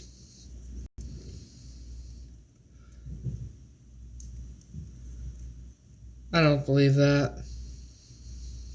The only way she would have retracted her story is if she was threatened and she was scared.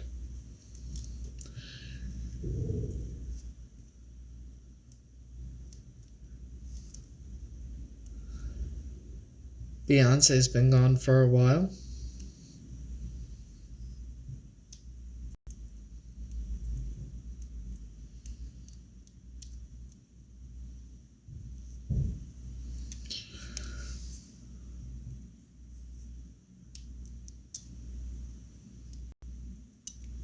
A lot of them have been gone for a while.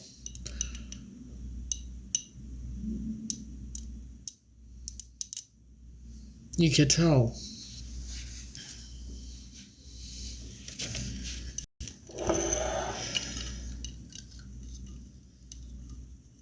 Some are clones, some have been taken over by possession and their souls are gone.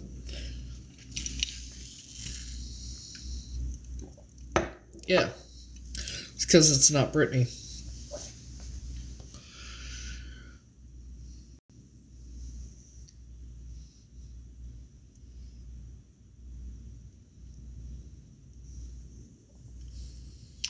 And then some celebrities, when they say they're going to talk about it, end up something happens to them, right? Like Anne Heche.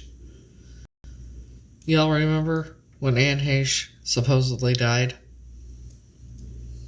in the car accident or whatever? And they were putting her in the back of the ambulance, and she sat straight up, and there was no burns, no nothing. They pushed her back down and got her in the ambulance. She's most likely dead. She's most likely dead.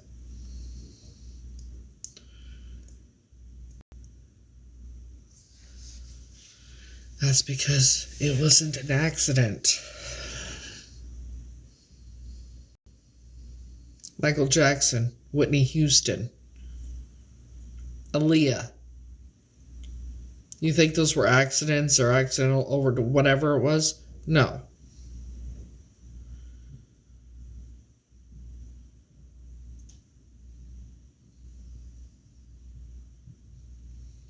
Word has it, Michael Jackson, they actually found his body at Neverland, like underneath by the railroad tracks. And he was wearing a glove, and somebody that was part of the search did say that, and it was kept hush-hush.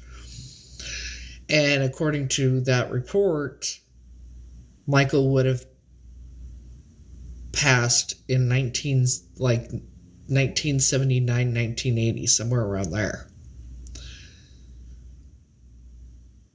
If it's true.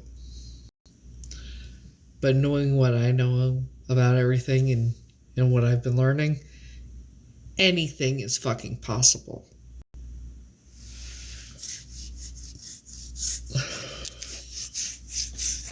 And then you have celebrities that actually fake their own deaths. Like Elvis. Why would Elvis fake his own death? That's easy.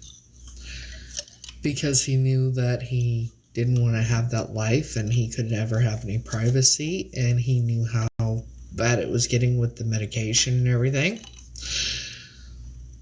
So, and Elvis actually wanted to be a preacher, right? So there's this preacher named Bob something or other. Looks just like Elvis, only older version. And ironically, his wife looks like the woman that, just like the woman that Elvis dated before he was with Priscilla. Now they are a very simple very simple couple. They've been driving the same vehicles for 10 plus years.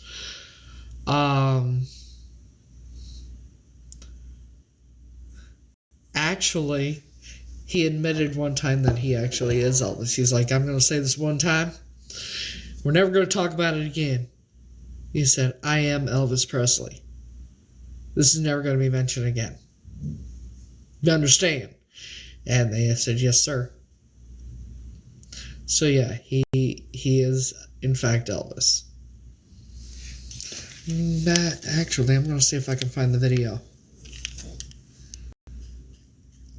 Yeah. What was his last name? Bob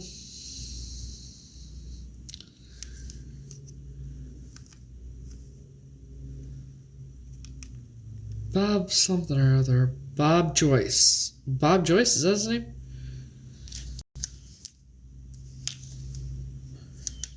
Reverend Bob Joyce admits that he's Elvis.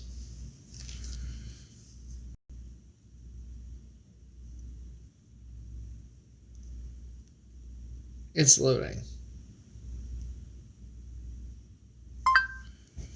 Reverend Bob Joyce admits that he's Elvis.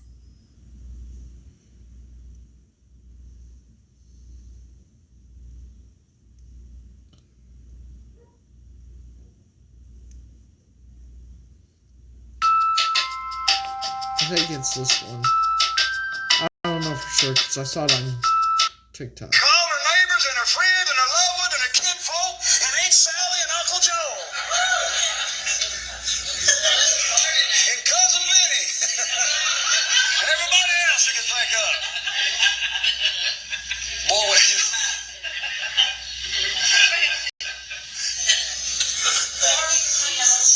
I remember when I was a little kid, we was downtown with my family, and we was poor, we lived in government projects. We was downtown, and my mother had just a little bit of money in her purse. Didn't have hardly anything left after we got downtown. Man, when we gonna get back? Right. So I said, I gotta go to the bathroom. I was about 9, 10 years old. I went down to the men's room. That's because it is Elvis. Walking along there, I looked down Bob on the floor, Joyce and there was is a $20 Elvis. bill down on the floor. But he lives a very simple And you life. thought I'd hit the jackpot, you know.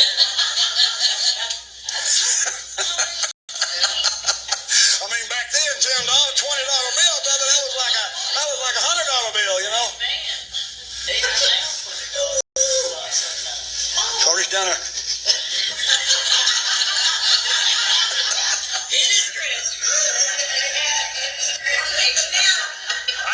Needless to say, I didn't go to the men's room. I ran right back upstairs.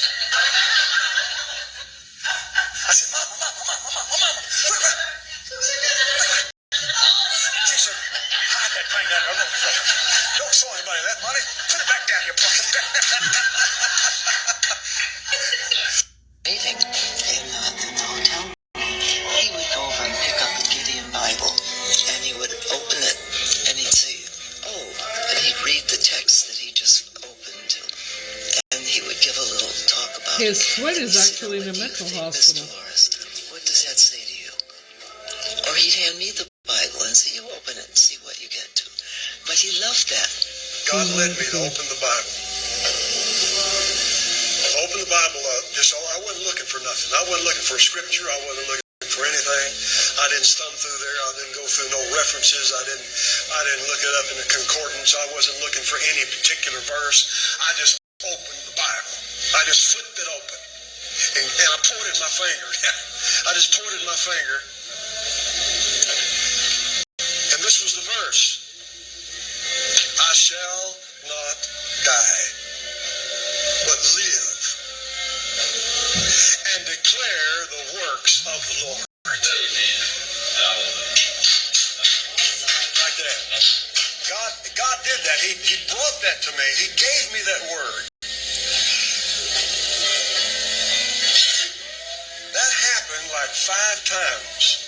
4 or 5 Elvis times. Presley I opened is a the Bible reverend. and just started reading. In every verse that I read spoke of the same word, same kind of word. He didn't want that life Elvis anymore. had the book in his hand, and he gave it to someone. He said, open the book to any page. And the person opened it and started to read. Elvis recited the rest of the page by memory and explained it to the person. He would jot down and underline things that he'd want to talk to somebody about, and he'd have initials, talk to somebody about so-and-so. Twin didn't die at birth. So-and-so. The Let me explain. So, Elvis's family was poor. Dirt poor, right? There's no way they would have been able to take care of both children. There's no way to support both children. So who's to say that his twin actually passed away and not they gave his twin to a relative? Because there's a man who claims to be Elvis who is in a mental hospital. And the doctor had DNA tests done. And the DNA test matched Elvis's parents.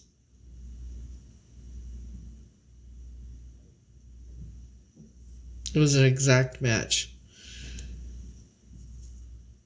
Who are you talking about, Elvis or his twin brother?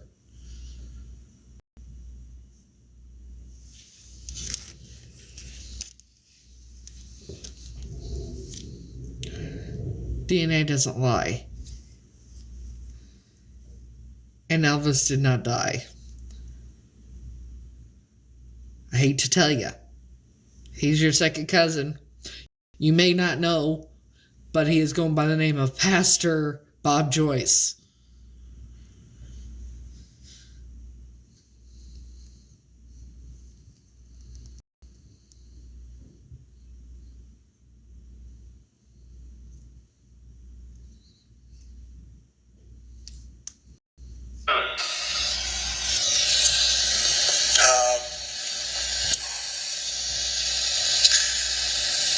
I want y'all to know that I, Bob Joyce,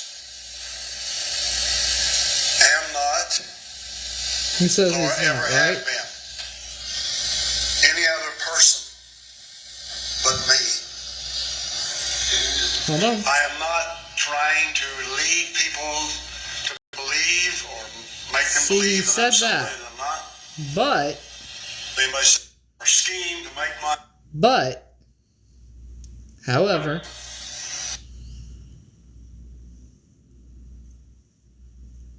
he did in fact at one time admit, he said he didn't want to hear about it again.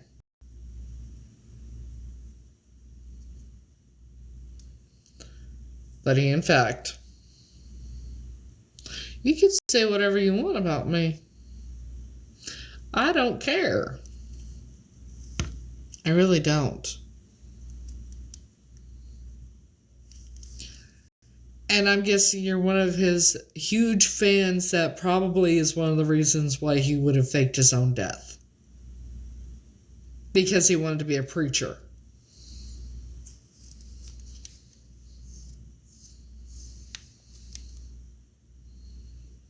If you don't like what I say, scroll the fuck on. It's that simple. Shit.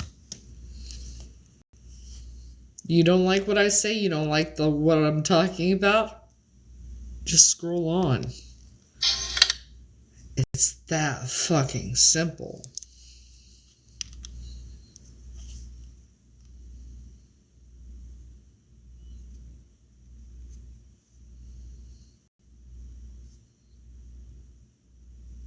Mm-hmm.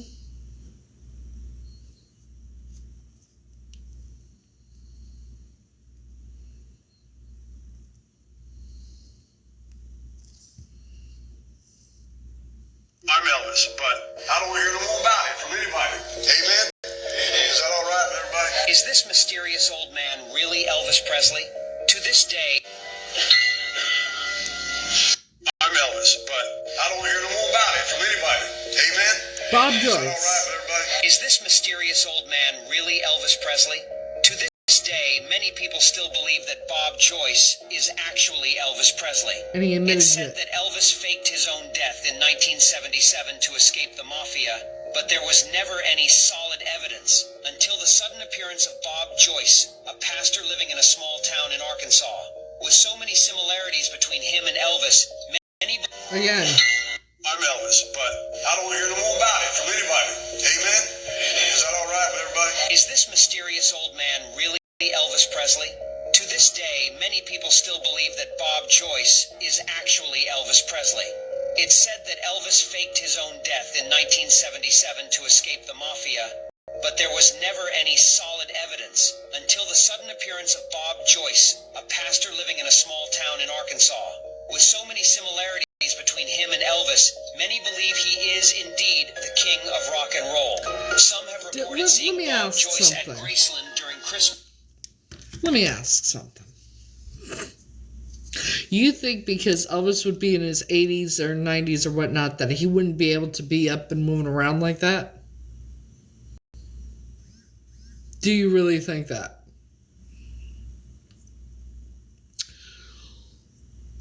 Look up... Okay, and...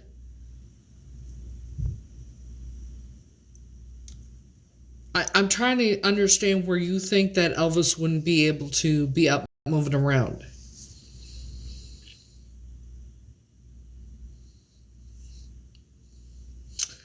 Look up Kenneth Copeland. How old is he?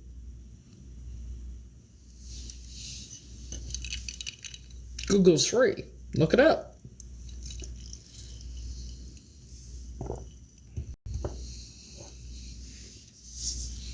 Not that good. Look up Willie Nelson, Kenneth Copeland, all of them. So yeah. Elvis is possibly up moving around. And my adopted dad, he's going to be like 77 or 78. Might already be 78. Might be... I think he's about to turn 78. I'm not sure. But he's still up moving around and everything else. Don't look that old. So, yes, she did.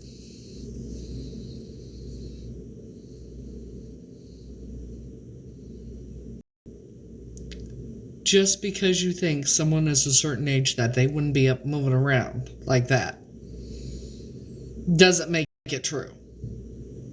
The man denied for years that he was Elvis. Said he wasn't Elvis. Then all of a sudden, he got tired of it, right? So finally... I'm Elvis, but I don't hear no more about it from anybody. Amen? Is that all right with everybody? Is this mysterious old man really Elvis Presley? That's why he said he was going to say it once and he never wanted to hear nothing about it again. Elvis faked his own death. Trying to get away from the mob and, on all the medications he was on. And what he really wanted to do in his life was be a preacher. So it had been very easily for him to fake his own death.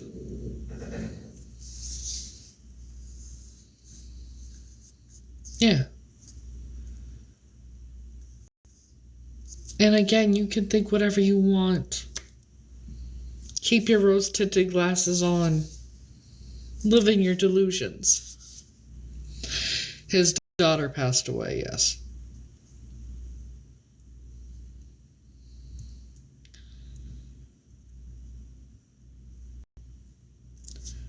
I think it was just an easy story to come up with. I'm not real sure, but... yeah. Do you really think he wanted to be a rock star and all that and be as famous as he was? He didn't. He loved singing gospel music. He wanted to be a preacher. That's an... Oh, Lord, my God. When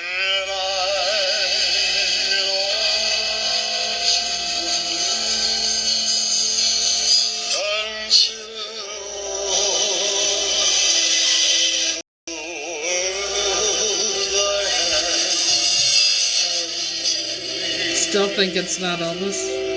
Even though he admitted talks like him, moves like him, sounds like him. Not just his talking voice, his speaking voice, but his singing voice.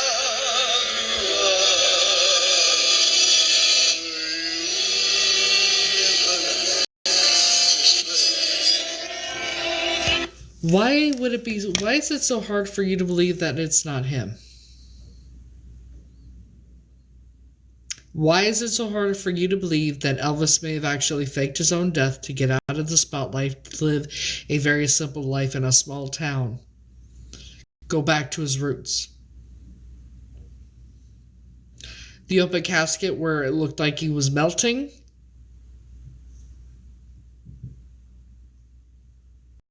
That wasn't Elvis. It was not Elvis. That looked like a wax dummy. See, I study shit like this, criminal justice and all that. That was not Elvis in that casket. He's alive. He's a pastor in a small town in Arkansas.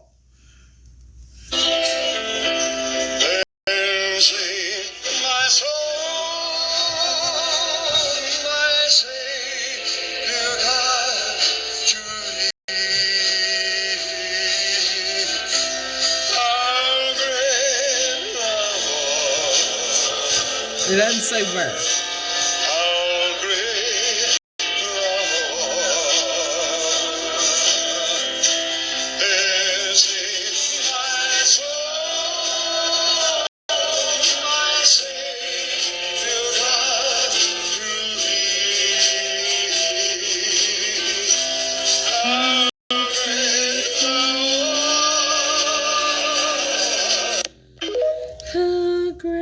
Teeth don't lie. Elvis' personal dentist, Dr. Henry Wise, confirmed that Bob Joyce was Elvis, shocking everyone and becoming a vital piece of evidence in the mystery of his identity. Even his Surprisingly, dentist. Bob Joyce, a man shrouded in mystery, bore a striking resemblance to Elvis. Bob Joyce's wife is Elvis's ex-girlfriend. That's Bob Joyce and his wife. Okay. Their son's striking appearance reveals the truth. Bob Joyce is a figure shrouded in mystery and intrigue, playing a central role in the ongoing saga. Bob's striking resemblance to Elvis has led to speculation about his true identity, which, combined with their shared musical and charismatic traits, has reinforced the belief among some that Bob is the king himself. Bob's sons are involved in the business side of Elvis's estate. Matt has a special relationship with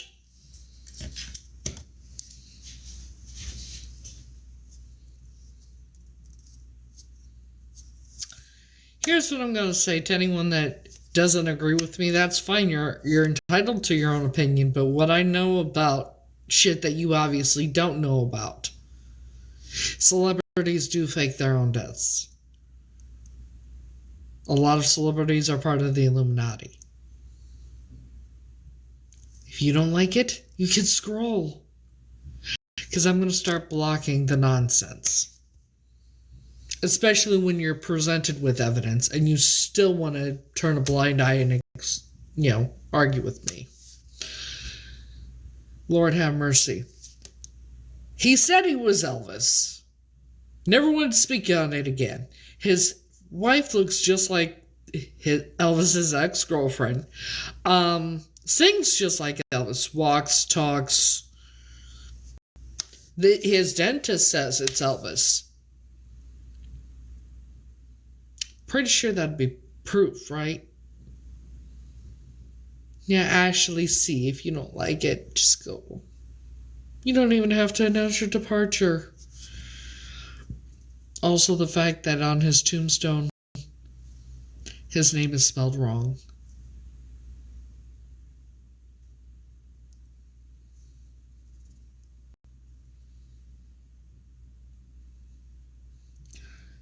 If it was actually Elvis in that casket, it would be spelled right.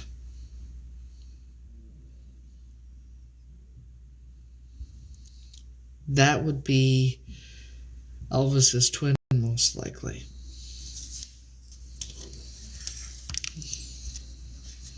Joyce and can even wear Jesse, name's Jesse something.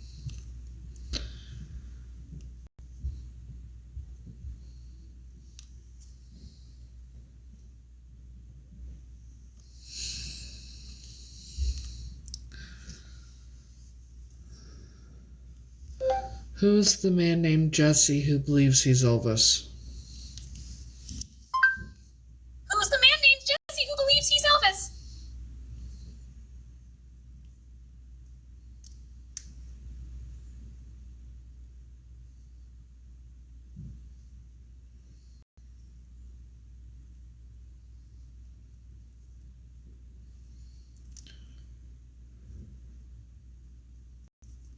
Is this man actually? This is who says he's Elvis. But most likely, it's Elvis's twin. It's not a party. Yes, Aaron was Elvis's middle name. However, on the tombstone, it's spelled wrong. Elvis. At the age of 42, the world lost an icon. But even though many people believe that he faked his own death for protection against the mafia, there hasn't been any conclusive proof until now. Well, you see, recently a man who was a psychiatric patient claimed to be Elvis. Of course, no one believed him. And eventually the therapist who was attending to him told him to go take a DNA test, if you really are Elvis. However, after the test results got back, not only did Jesse's DNA match up to Elvis's DNA, but to both sides of his parents as well. According to historical records, Elvis actually had an identical twin that wasn't as healthy. And interestingly enough, his name was Jesse Garen Presley. Is it possible that upon Jesse's death, the bodies were swapped, and the real Elvis assumed the role of Jesse? Even though you can watch the full video by clicking on the link in the description below, many people are asking the question. Elvis, the real Elvis, is the preacher, Bob Joyce. Jesse is most likely Elvis's twin brother that they said died as a stillborn. Because his parents were so poor.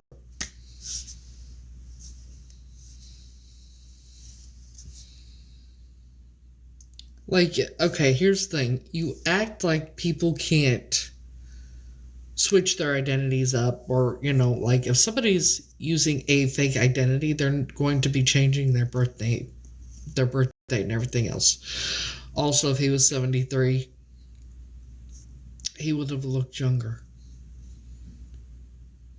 Okay. I said you can believe whatever you want. I don't care. I mean, think about this. I was raised as Heather Elaine. November 23rd, 1980.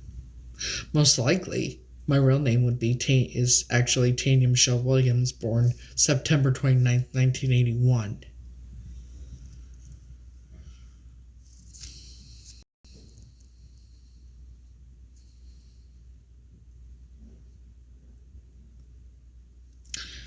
Because they think they put all their sins and that onto the children, I guess.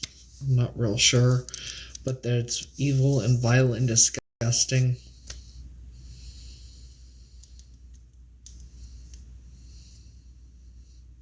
And whatever happened that day is in their book. And yes, they get a yearbook every year at their international conventions.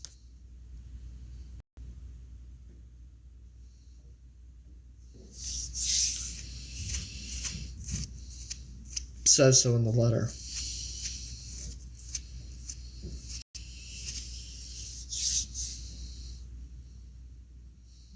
Yeah.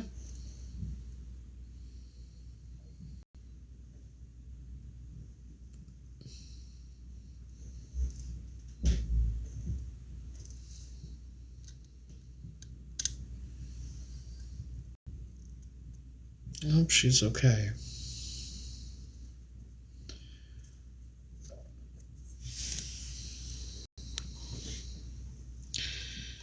Hello. Oh, by the way, for those of you who are asking, last time I was live, where you can find me after this, I'll be on Clapper. I have an account on there now.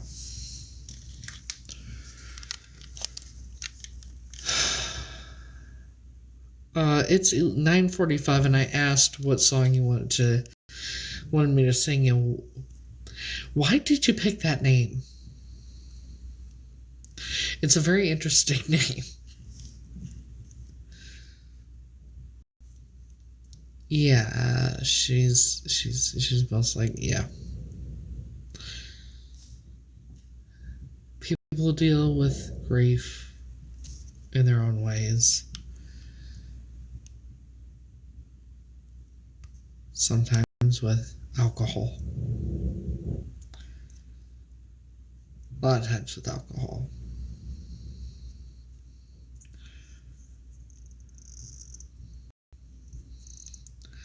So, I'm not going to say your name. But you wanted me to sing. What do you want me to sing? You got 15 or 14 minutes. So, one song. And since you've asked me to sing twice now, I'm going to let you pick the song. But you better hurry up because we're running out of time.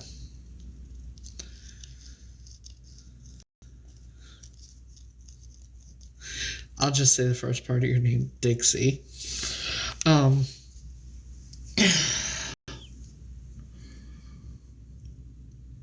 What song would you like me to sing? This is a very interesting conversation.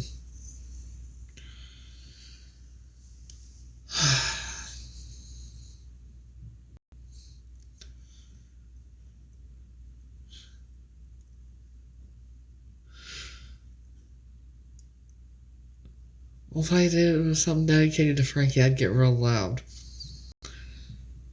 No.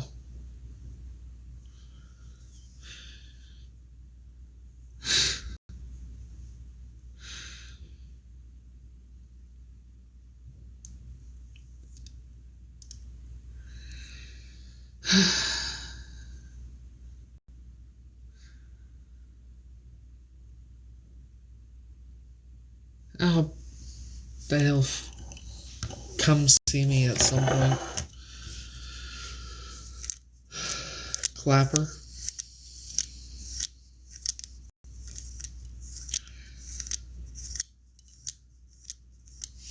Now, Ashley C., you want to keep being, well, the way you are.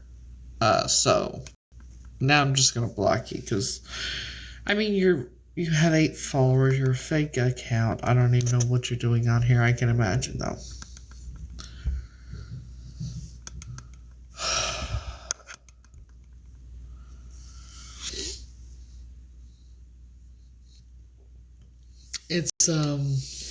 It's kind of like this, only Clapper is like going from high school to college. What you get away with on here, like the bullying and that you won't get away with it on there.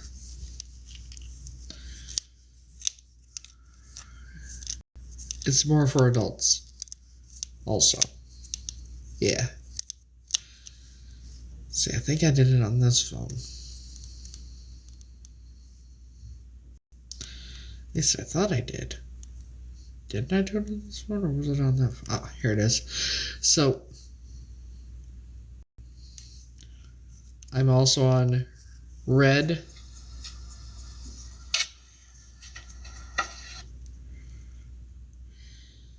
So, I have, my name is on there as the same on here, only the H and the M are capitalized.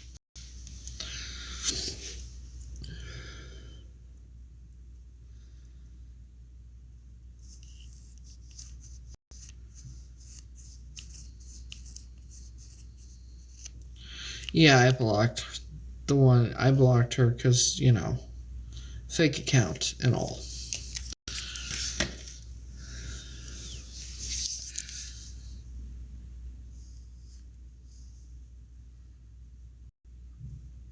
Okay, what's your serious question? I'll give you a serious answer. At least I'll try. I made one video on there, so we'll see how it goes. But, yeah, so, let's see. trying to... Fucker, come on.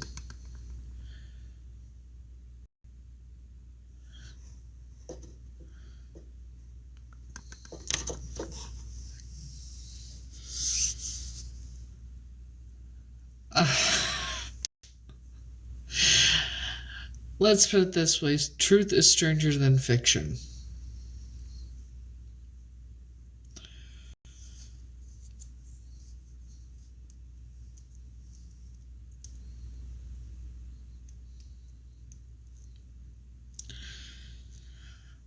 Now, with what's going on, I'm going to suggest a couple movies you should watch.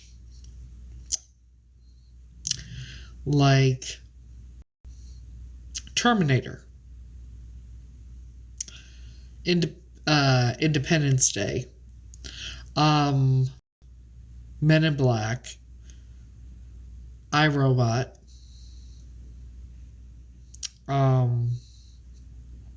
what's another one? Oh yeah, if you can get a hold of the TV series V, the miniseries in that from like the early 80s, I suggest you watch that.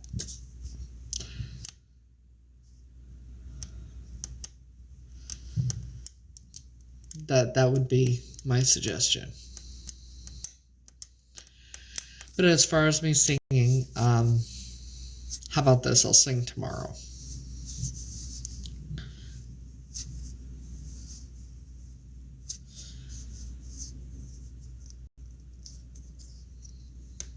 Because it is 9:52.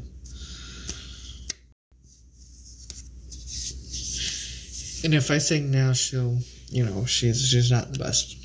I mean, you can hear her, so.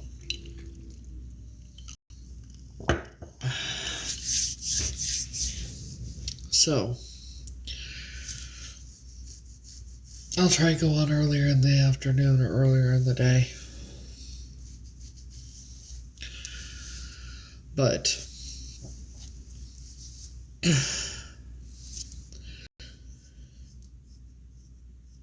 I think the ones that are saying I'm a liar and that about Elvis and everything, they're older women that are huge fans that don't want to believe that he would fake his own death to get out of the limelight.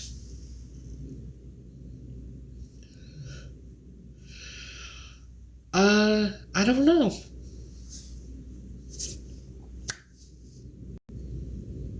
Maybe I'll go live in the next couple days. I'm still not sure about how the lives work. What I'm allowed to do, what I'm not allowed to do, what I mean. Am I going to get am I going to get in trouble for singing with music on there?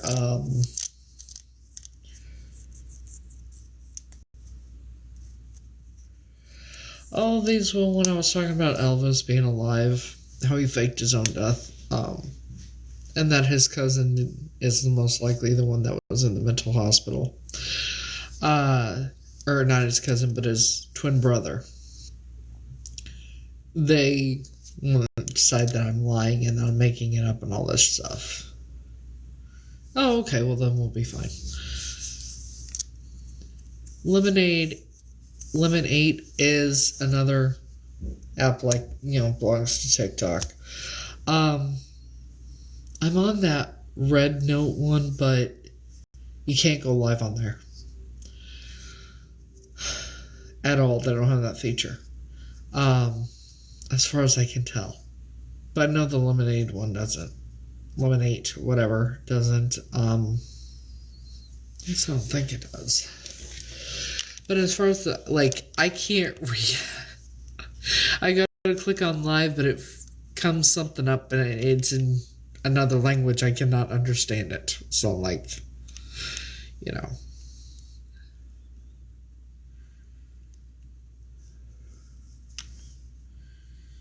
And and this is the main,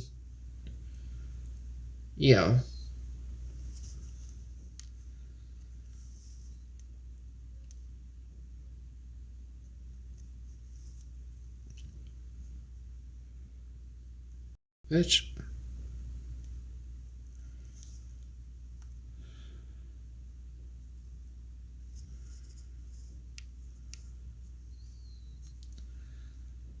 Okay, so yeah.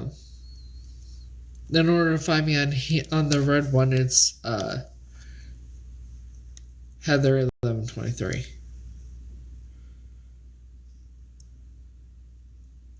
Like it's literally in another language. I'm like, I guess it's like Mandarin or some shit. I don't know. They go over to live, and I don't think it's gonna let me. Okay.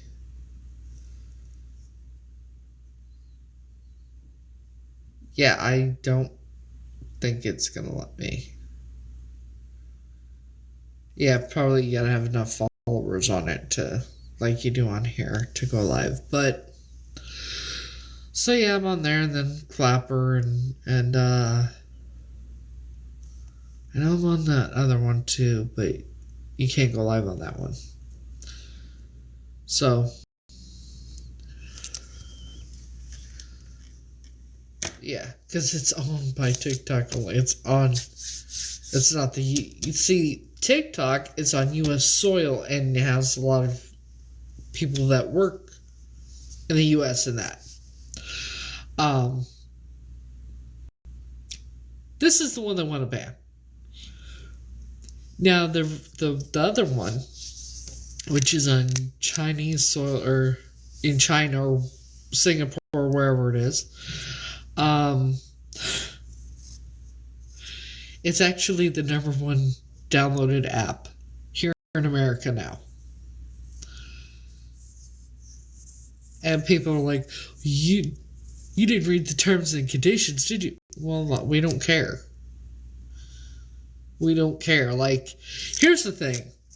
It's all about, they're getting people's, information, blah, blah, blah. The United States has been selling our information for a long time, long before TikTok ever was around.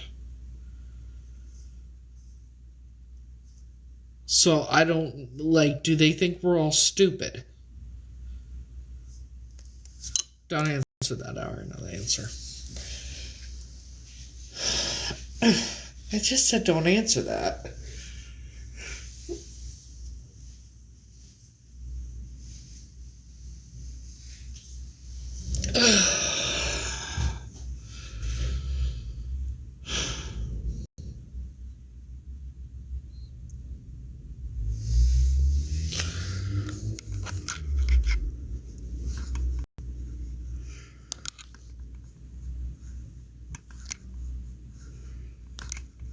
Hold on. I'm trying to find someone that was on here. I don't know if they're on here now, but I'm trying to find it, and I'm not finding their name. It's kind of interesting to me. Yeah.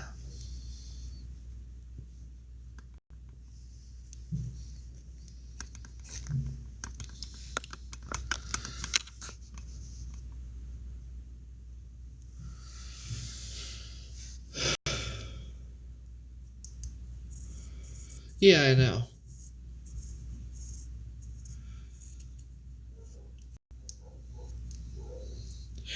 I don't think TikTok is going anywhere. That's just my opinion. I could be wrong, but I don't think it is going anywhere. They just put on in I mean, I don't know. But everything happens for a reason. But I don't feel like it's going anywhere. And if it does, I'm on Clapper. You can find me there.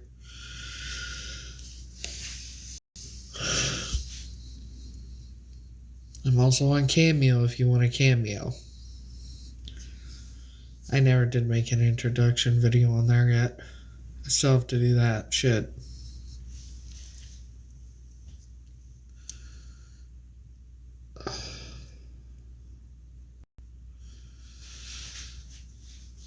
I did block that one Dixie person because it's like 0 followers, 0 following, and you want me to sing. Why? Like, who the fuck are you? You know what I mean? So, yeah, on Clapper, it just has a capital H and a capital M, but it's Heather McCord 19 or 1123. I'll show you real quick. If it'll let me. Without getting in trouble, you know.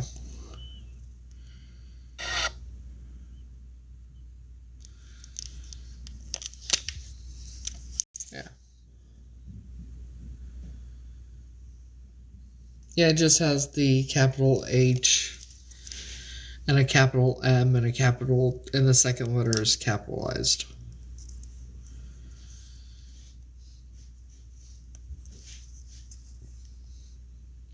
I have one video on there.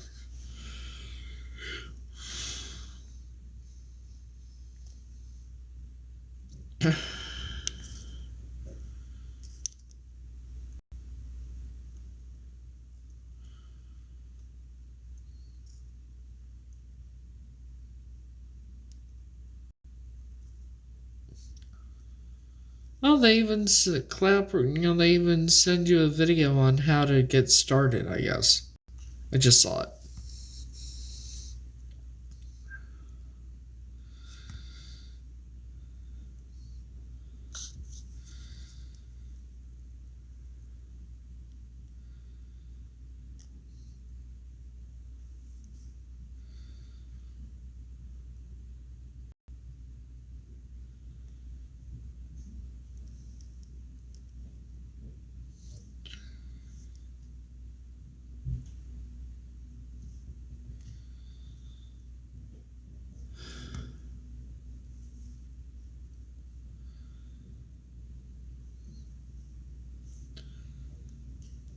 So, yeah.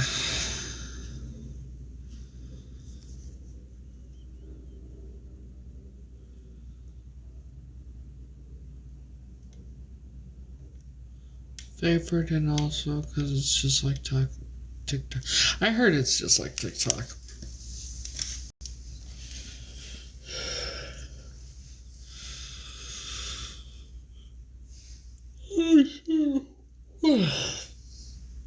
It's only 10:03 and I'm already yawning. What the fuck?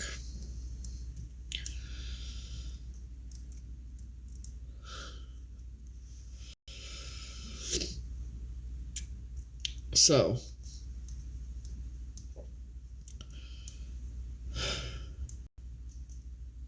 anybody else want to call me a liar and then I can disprove you? And then, you know, when I show evidence that Elvis is still alive, even the dentist says he's alive, the dude admitted to being Elvis and he never wanted to hear anything about it again. And then they still say there's no proof. Okay.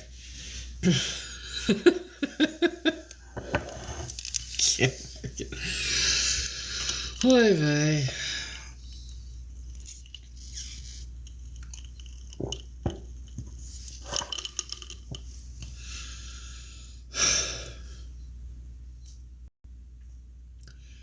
I mean, I don't know what's wrong with people. Want to wear the rose-tinted glasses. Yeah. He said it himself. And it's funny to me, they think that all people at a certain age, they're going to be in wheelchairs, not being able to move around or anything else. There's people plenty, almost 100 years old, that are still up, walking around, moving around just fine. I'm going to be one of those people. You know.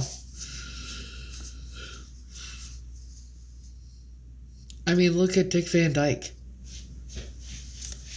You know?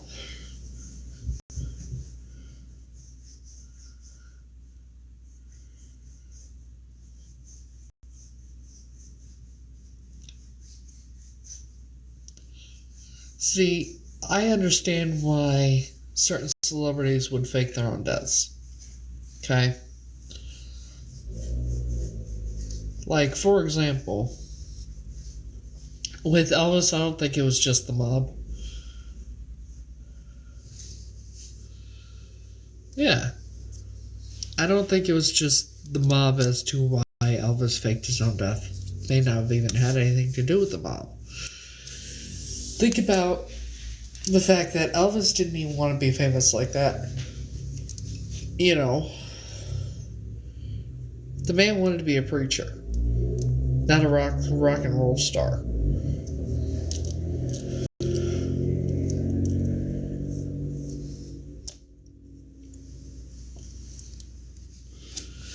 And the way he was going with his health and the medications and everything,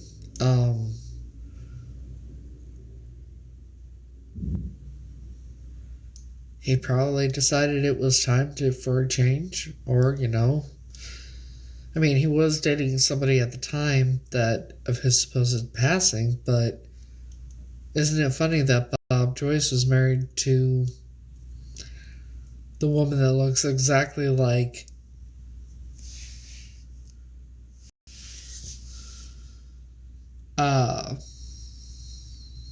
Elvis's ex-girlfriend? I don't know who you are, but why do you keep wanting me to sing? It's after 10 o'clock. I'm not singing. And I asked you several times on the other account what you wanted me to sing. You didn't say.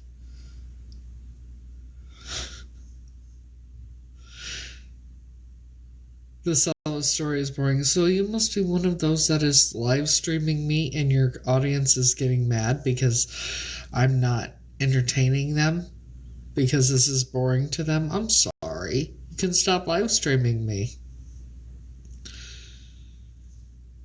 It's that easy. Nobody controls how my live goes except me.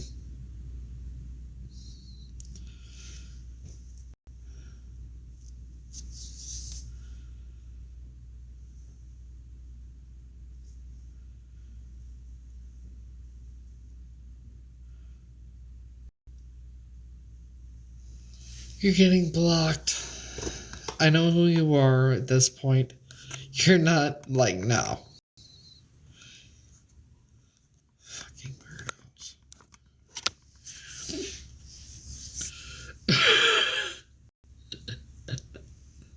It is too late to be singing right now. It's after 10 p.m. I don't know. You know who that is, right?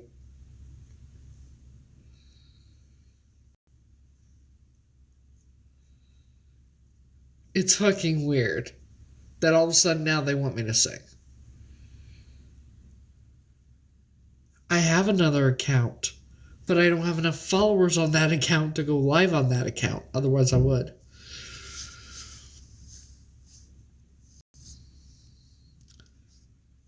Actually, I'll tell you how many followers I have on that account. You gotta have like 800 or something. Oh. Yeah, they're gonna make another one. Now let's do. Shit. And when they said, I was like, why is it? Okay. At least they're not wanting me to sing this short little boy. It's fucking weird.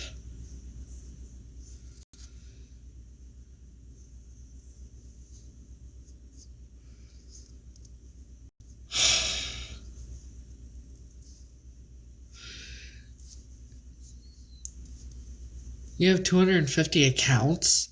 That's a lot. Like, why would you have that many accounts?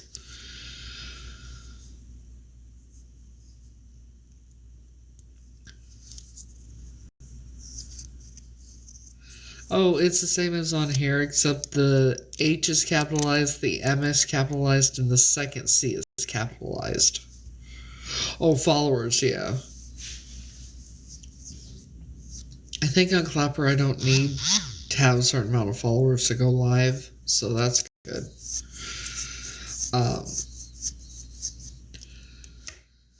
So, before that person makes another account, which is weird, I'm going to end this for the night, and I will be back on sometime tomorrow. The freaks sure do come out at night, don't they?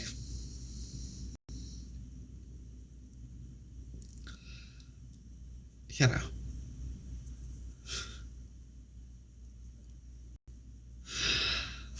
I'll be on earlier in the day tomorrow. And I will sing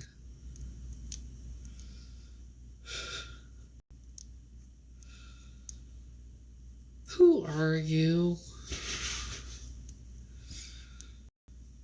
Why are you so obsessed with wanting me to sing? And it's after 10 p.m. and I've made it perfectly clear that I'm not singing after 10 p.m. because of, I have neighbors. Well, neighbor, my landlord. Now,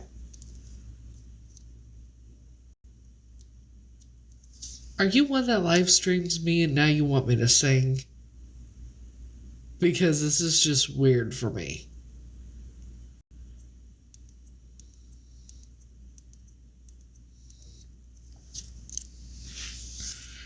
And the names you keep coming up with are weird.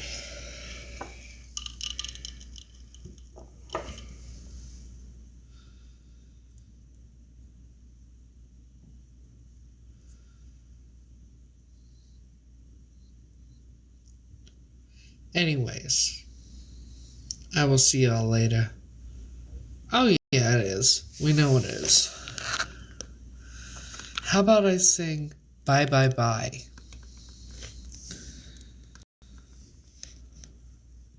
Bye bye bye. Bye bye.